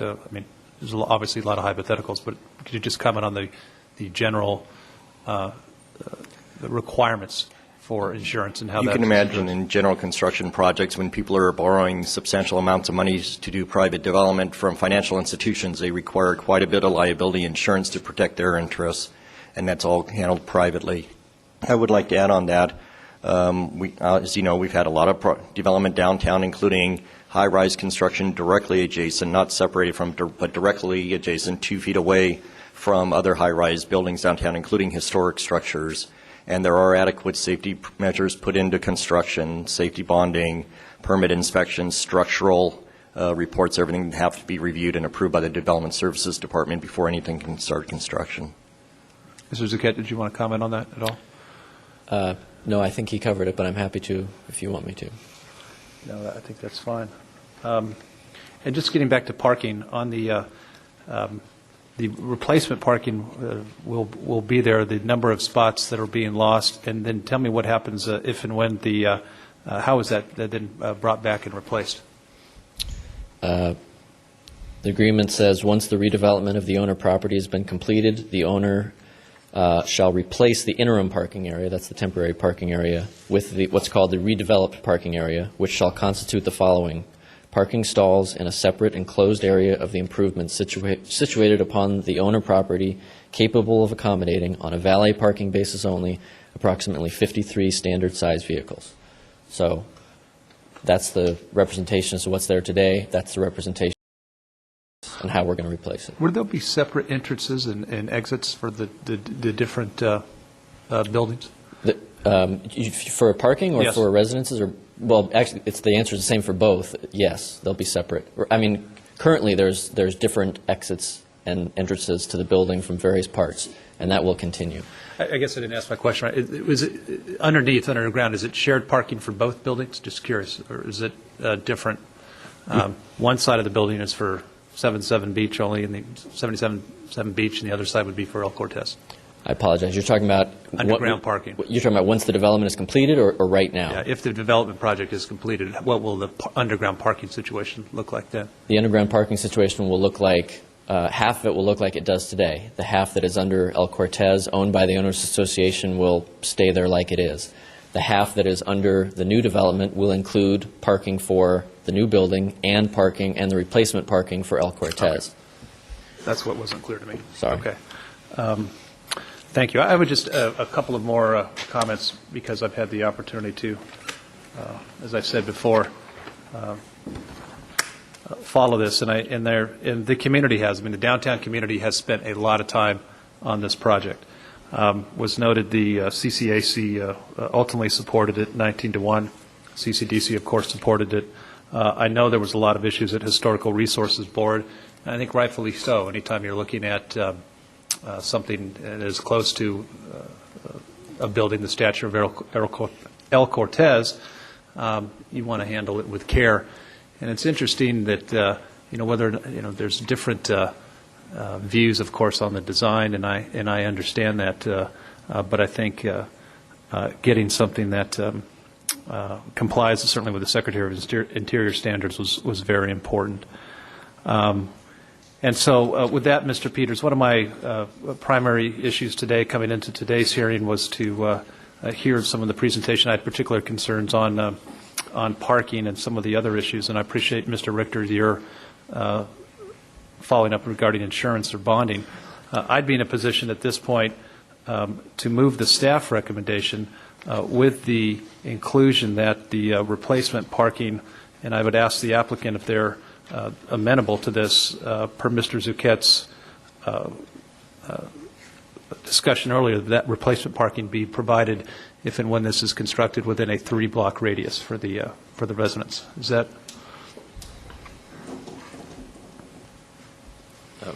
We accept. Thank you. Okay.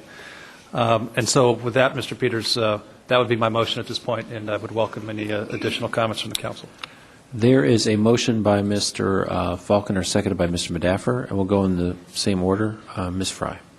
Thank you. One of the actions, we currently we're meeting jointly as the City Council and the Redevelopment Agency. Is that correct? We don't know. Is that correct? Yes, I believe the president opened it as a joint hearing between All right. both agency and council. That was, all right.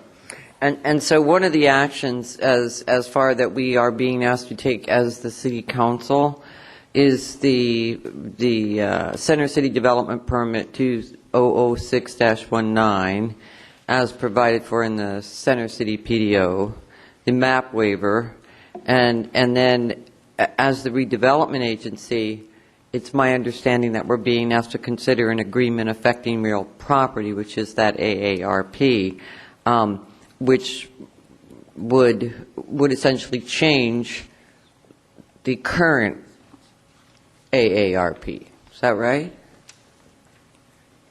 It supersedes the current AARP with respect to Lot 2 only. Okay.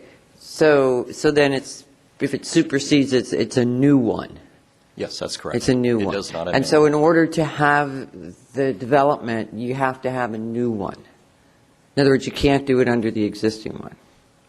Yes, we feel that a new agreement is required. Okay, well, that sort of answers the question. I mean, for me. And again, I'm not the judge, but sitting in a quasi-judicial matter as we are today, that's sort of what this turns on, which is why I would really like to have that court question answered. I would like to hear what they say, because Mr. Zucat and Mr. Janopal, excellent presentation. Get high marks for it. Wow. They do. Mr. Delano and Ms. Collier did an outstanding job. The fact of the matter is, for me, as the decision maker, is what we're being asked to do today. And it takes me a while to keep focused on the issue, because we get taken off in different places where we want to, it's like, don't look there, look over there. And for some reason, I kept wanting to go back to that agreement affecting real property. And it's kind of where I've landed now. And then I'm back to one of the documents, which were some email exchanges, which were rather interesting as far as that the agreement essentially encumbered the entire block, which is really part of the problem, and I think that's part of the disagreement. So I would love to hear it in 2 weeks. I'd be happy. I would love to hear what the court has to say on this, because, as I said, you're both very, very good as far as your presentations. But the fact of the matter is we're being asked to not approve what's already in the agreement affecting the real property. We're being asked to change it, to make a new one, because the old one isn't allowing you to do what you want to do. So it's not a whole lot more difficult than that for me at this point. Personally, whether or not you build this and how it all works out, I wish you all well on that. But until we get that other issue determined, I will be pushing for a continuance. I have a feeling it's already sort of been determined what's going to happen, just from the comments of many of my colleagues. So I guess we'll see you after it goes to court, because you'll probably be back here. Mr. Medaffer. Wow. Okay. I guess I want to just start by asking, and I would applaud the presentation on both sides. I loved, Mr. Zucchet, if you would come up first. When you were making your comments, the lawyer, I forget his name. Mr. Delano. I love your reaction as Michael described the serving of the lawsuit at CCDC. That's quite the theatrical move, no doubt. Mr. Zucchet, I just want you to kind of go into some detail, if you could, for a moment on the issue pertaining to what the residents they purchased at El Cortez. To me, one of the fundamental issues in this has been a visceral reaction from the HOA and many of the owners and on about perhaps this other project coming in. I am familiar with the fact that at one point I believe you even had some additional height to this project, and you've reduced it, which I frankly totally disagree with, given the fact that this is the urban core. We should be maximizing density. That's what the downtown plan calls for, not reducing it. You know, we have incredible transit investments here. That's what we should be doing in the downtown. You know, if not downtown, then where? Certainly they don't want it along University Avenue. The height restrictions are cut there, and yet that's a transportation corridor. But that's all notwithstanding. Tell the City Council what were the issues that residents that purchased at El Cortez were apprised of, and what did they acknowledge? I had a few quotes from the presentation, but there was at least a handful of recorded documents. One was called the Assignment of Excess Development Rights. One was called the Agreement Regarding Construction Activities. One was the Parking Facilities Agreement, which we've already talked about, their own CC&Rs, and most particularly their buyer's disclosure. And those of you who have purchased property before, you know you're often hit with a slew of paperwork, and maybe you missed a few things. But the buyer's disclosure agreement is only a 13-page document, and each prospective owner is required to initial every single paragraph. And the references, very explicit references to big development coming, is literally littered throughout that document. And as I said before, it's in excruciatingly explicit detail that it's going to compromise views. It's going to lower their property values. It's going to be bigger than El Cortez. The developer at the time literally overpromised a very big building coming into the backyard precisely to try and avoid why we're all here today. And he was amazingly successful at communicating that to them in recorded documents that they signed, but apparently failed in the end, because we're still here today fighting over this, even with the people who signed those agreements. Do you have like an example of what the language said? I mean, I don't have anything in front of me, but I think it's important to, I mean, I understand that. I mean, we had the same problem with the avigation easement issues at Brownfield a few years ago, too. The quote from the CC&Rs is, the development of Parcel 2 will temporarily or permanently interfere with and or alter the use of areas within Parcel 2, including without limitation the swimming pool, the parking garage, and other portions of the association property. The development of Parcel 2 may negatively impact and obstruct existing views from units within the project. In the buyer's disclosure, it talks about the fact that it's going to be developed, it may be developed with a larger structure with greater density, that it's going to obstruct views and potentially adversely impact property values. That's the nature of the language. Okay. So, and these are all documents that people that now are owners within the El Cortez project signed, I presume, as part of the closing of their property? The only document they actually signed and initial is the buyer's disclosure acknowledgement, I believe it's called. All the other documents, however, are recorded documents that if they hired a good title company, they received as part of their buyer's package when they purchased units. So it was definitely, it's a recorded document, just like CC&Rs are recorded with each parcel.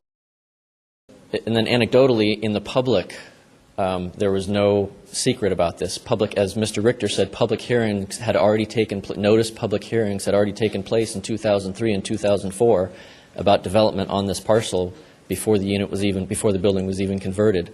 At the Planning Commission hearing to convert the building, again, Carolyn Chase asked Mr. Janopal what he was going to do with this block, and he said it out in public. It was just, it not only was not a secret, it was absolutely promised that from our perspective, we were going to try and develop the parcel, as it always has been. Would you describe what the taller building was going to be? Just again, I don't recall the number of stories compared to this, and how many more units, et cetera? It was, this building before you today is 78 residential units. That building was 102 residential units. That building, I believe, was 18 levels tall. This building is 12 to 13 levels tall.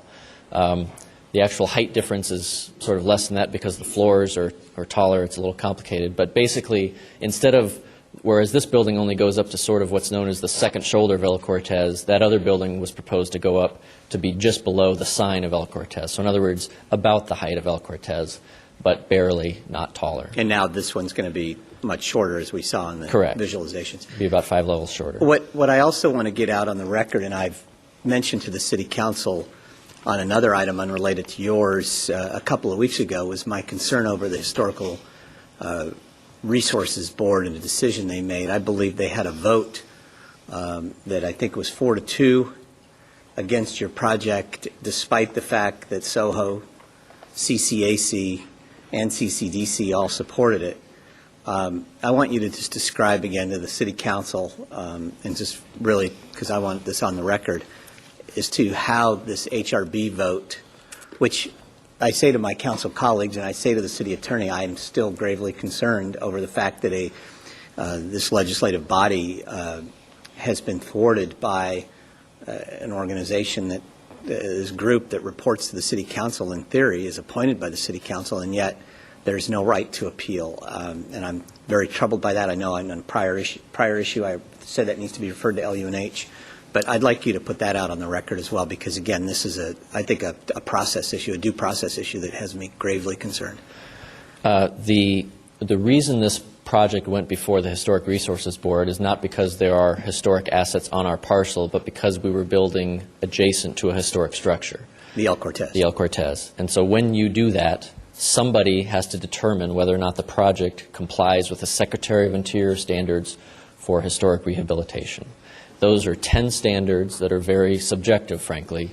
You may agree with what some person finds, and everybody else may disagree, but it's a subjective set of findings. The Land Development Code vests authority to determine that compliance with, quote, the city manager. So that was apparently something we missed in the strong mayor transition. But so that's an outdated reference. But in essence and in practice, although staff of HRB is effectively, given the authority to do that through that clause, they always don't make that determination without the concurrence of HRB. So that's what they did, and they went to the HRB, and 4 votes on the HRB said no. Now, getting into the appeal issue, that's all the code says about the Secretary of Interior standards. If the HRB had designated a house, there's specific language in the code that says you can appeal that determination to the City Council, and you've all heard those appeals. But the code is silent as to what to do if one party or another doesn't like what HRB says. And so we were sort of stuck with code that didn't say anything, and we could have fought, as you point out, what is a much bigger issue, or we could have gone back and worked with HRB and tried to get something that they agreed with. And we chose, after a lot of soul searching, we chose the latter. But it was frustrating to us, too, that a board that is explicitly advisory essentially controlled this project. Thank you, Mr. Zucchero.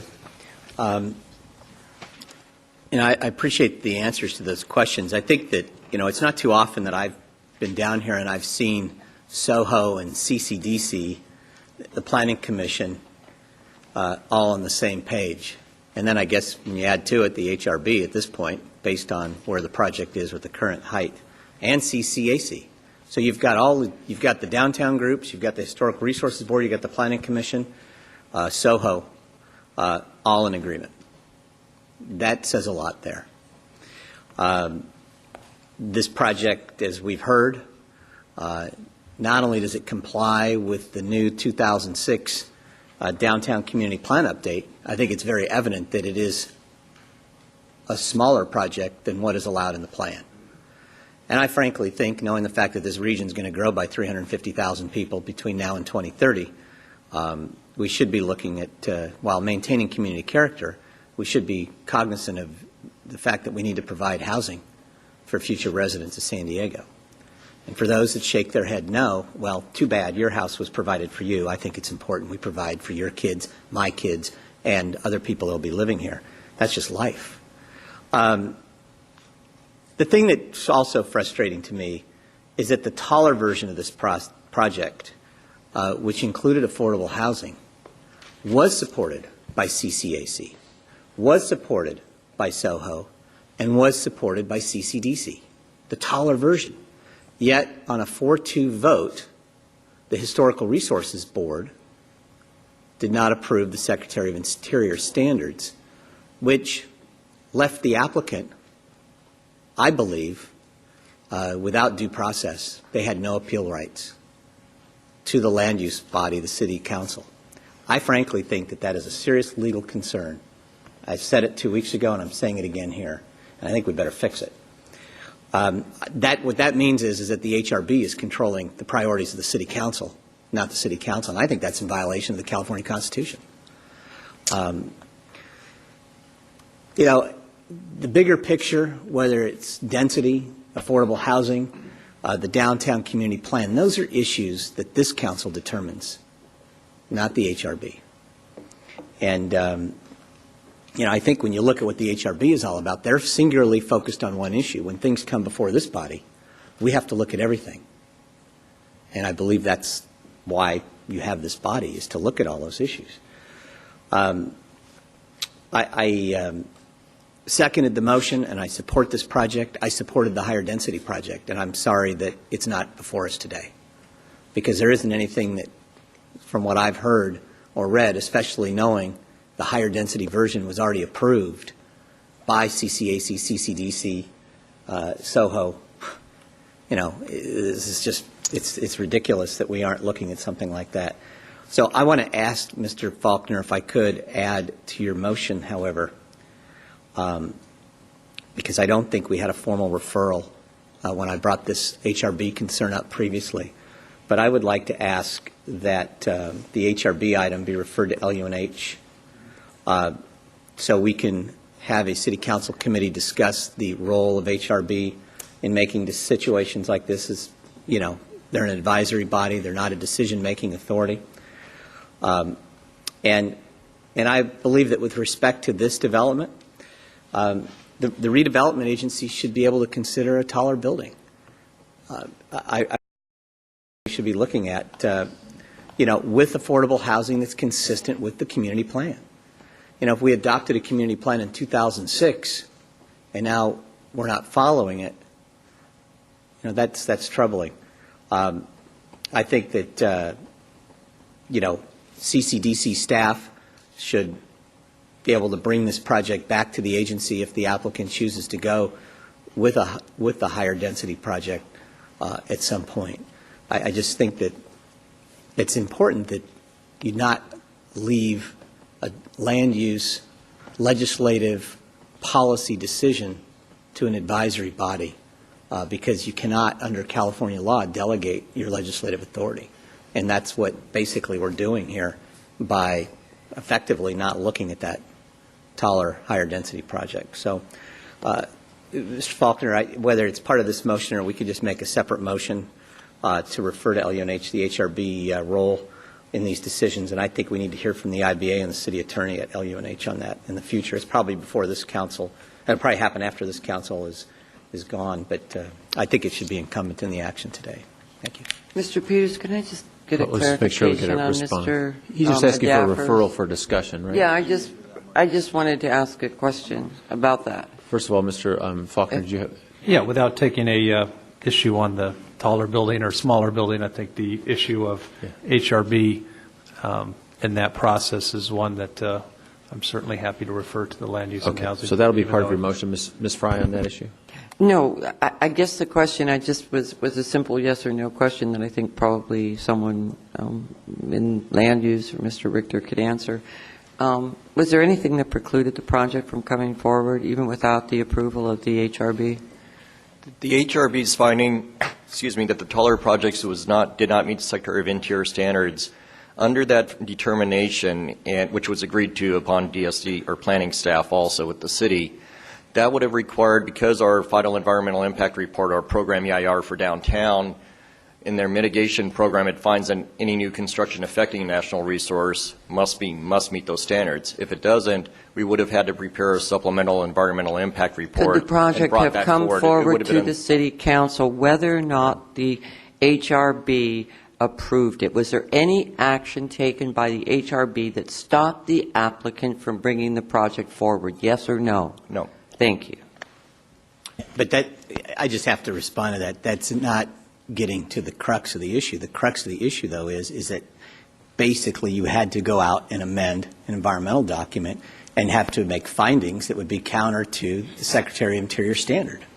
If the supplemental environmental impact report concurred with the finding that it was a significant impact to the National Register's structure, the council, in order to approve that taller structure, would have had to meet a statement of overriding considerations. And I think that's the issue I'm trying to get to, is that the HRB made a decision that effectively caused this project to not be able to come forward as it should have been able to under ordinary circumstances. All right, Ms. Young? Yes, this won't be long, Mr. President. I would just say I'm thanking Mr. Medaffer for making those comments, because that's exactly what I would have, that's what I wanted to say, because I just think that the Historical Resources Board, it definitely has a place and a role in what we do here at the city council as an advisory board, but it really should not be, determining if we're going to approve a project like this, especially at least allow us to have a decision, make a decision on a project that would include affordable housing. That's the thing that really bothers me. I would have loved to have heard the presentation on how more opportunities for affordable housing downtown could have existed in this project. And because of, I understand that, of course, the developer wants to probably hedge their bets. They don't want to come up against a situation where they lose a project based on some determination by the Historical Resources Board that they went to an easier standard. But to me, that's, think about all the different issues that we have to deal with, trying to manage density and manage the growth of downtown and finding ways to accommodate the things that we want to do downtown, specifically when it comes to affordable housing. Those are pretty big issues too, and to put us in a situation where we can't really even hear this project because of its, this Historical Resources Board's determination is troubling to me. So, Jim, I appreciate those comments, and you just need to know that I would have loved to hear it, and I probably would have supported it from what I understand the project to be this more dense and more and taller building that we were talking about and that we weren't able to vote on. So I wanted to make those comments, and I will be supporting the motion. Thank you. The City Attorney? Thank you, Mr. President. I guess this is my day to sort of clarify the record without taking a position on the merits. There was an implication that the left hand is not talking to the right hand in the city attorney's office, and I just wanted to clarify the record. Last Wednesday, October 22, in my office, I had a meeting with Mr. Richter, Mr. Murray Kane, who's in the second row on the left-hand side, and Deputy City Attorney Catherine Snyder, who is in the first row, regarding this issue. Since August 20th of this year, I have been aware of the lawsuit and have been monitoring it, and that's what triggered the first of 2 emails to CCDC on this issue. I'm not sure if the developer's in a catch-22 or if he's requesting that an argument made before the court be rendered moot today. Again, nobody knows how the judge is going to rule next week, or if the judge will rule or take it under submission. That's why the memo indicated that there was opposition on substantive grounds by the developer, but there are also some opposition on procedural grounds, one being that it is premature, that the issue is not ripe. However, if the judge hypothetically were to consider that argument and the court and this body rules today, that ripeness argument goes away.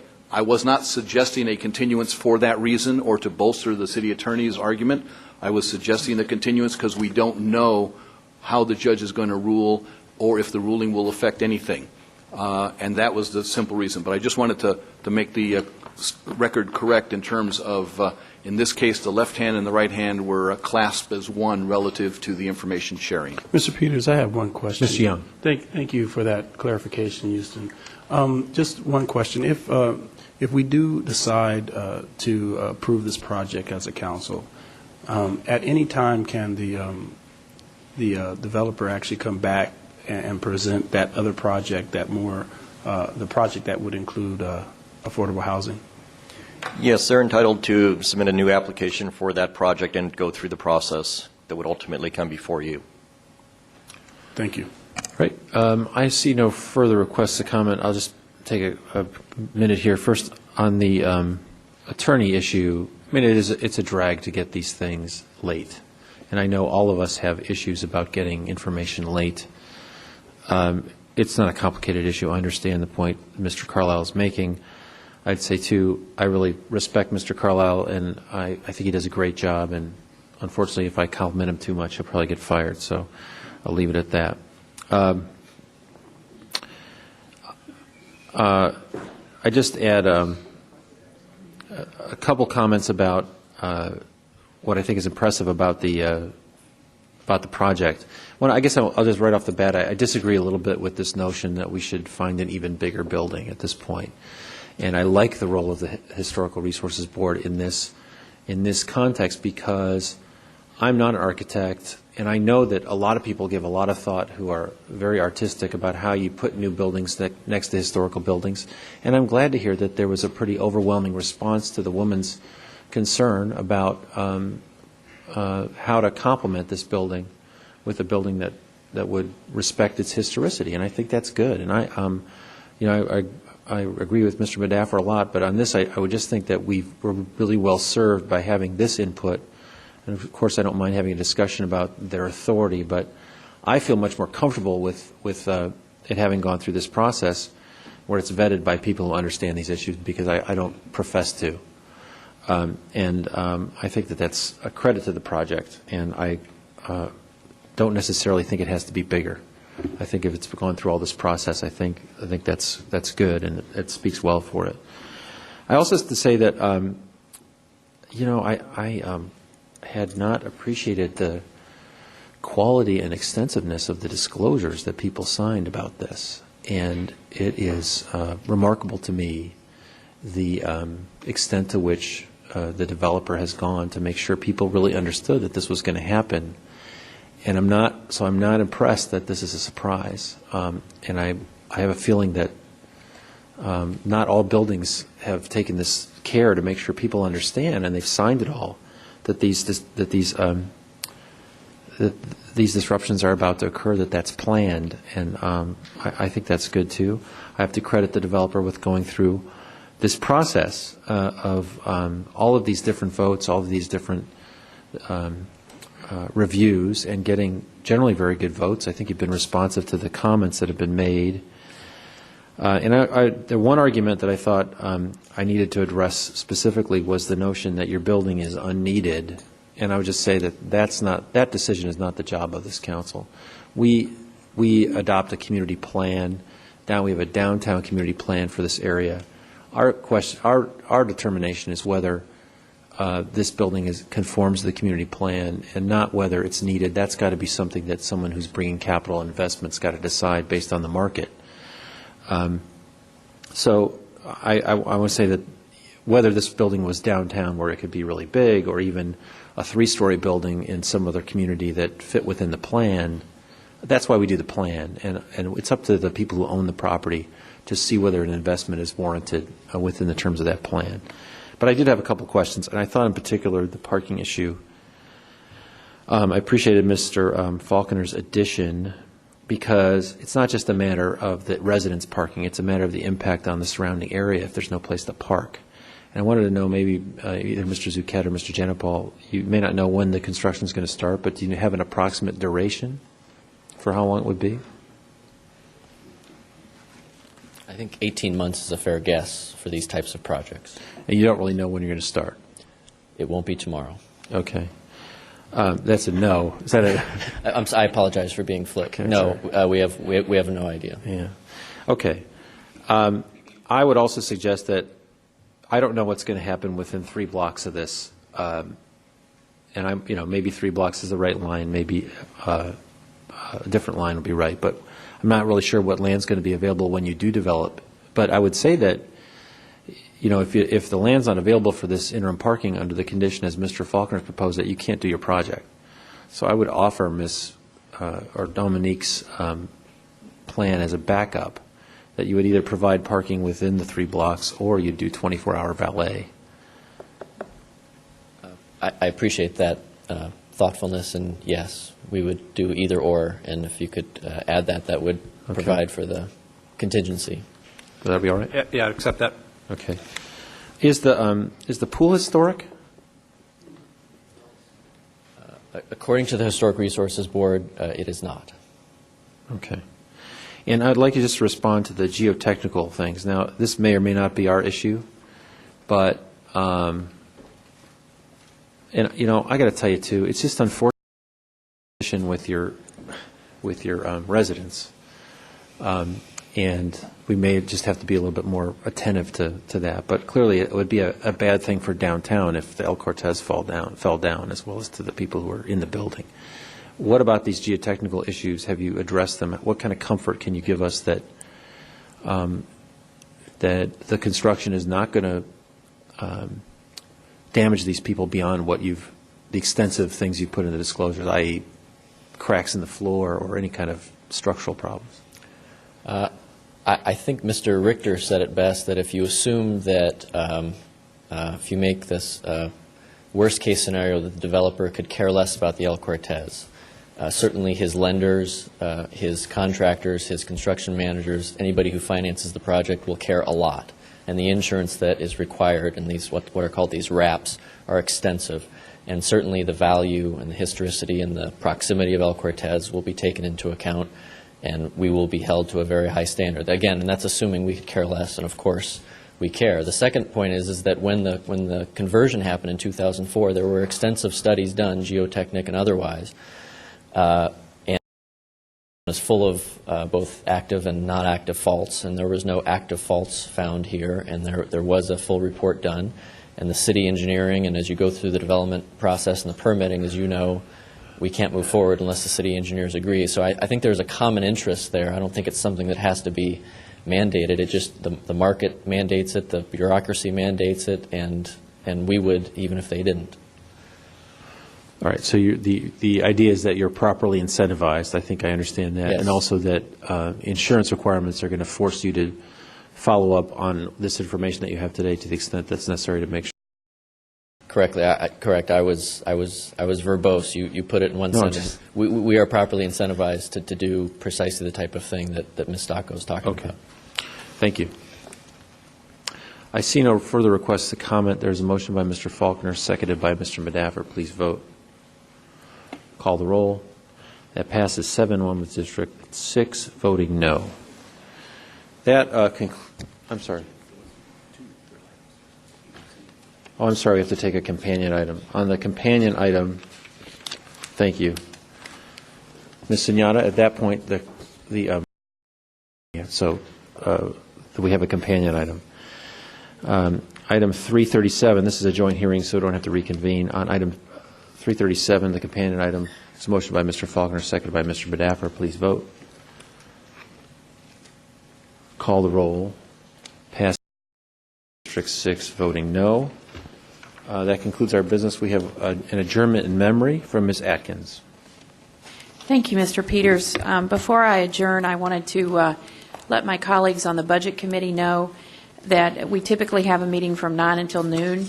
We will be ending the at 10:45 so that those council members who want to attend the service for the officer will be able to do that tomorrow. So I just want you to know we got a lot to get through, but we are going to adjourn that meeting at 10:45.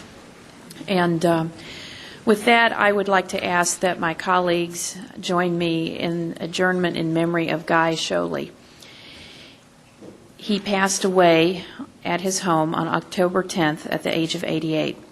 Guy was born in San Diego on September 21st, 1920, and attended San Diego High School and Flint Ridge Prep School in Los Angeles. He studied engineering at Stanford on a golf scholarship and planned to become an architect. He lettered in golf and joined Delta Tau Delta fraternity. He then joined the Navy in 1941 following the bombing of Pearl Harbor.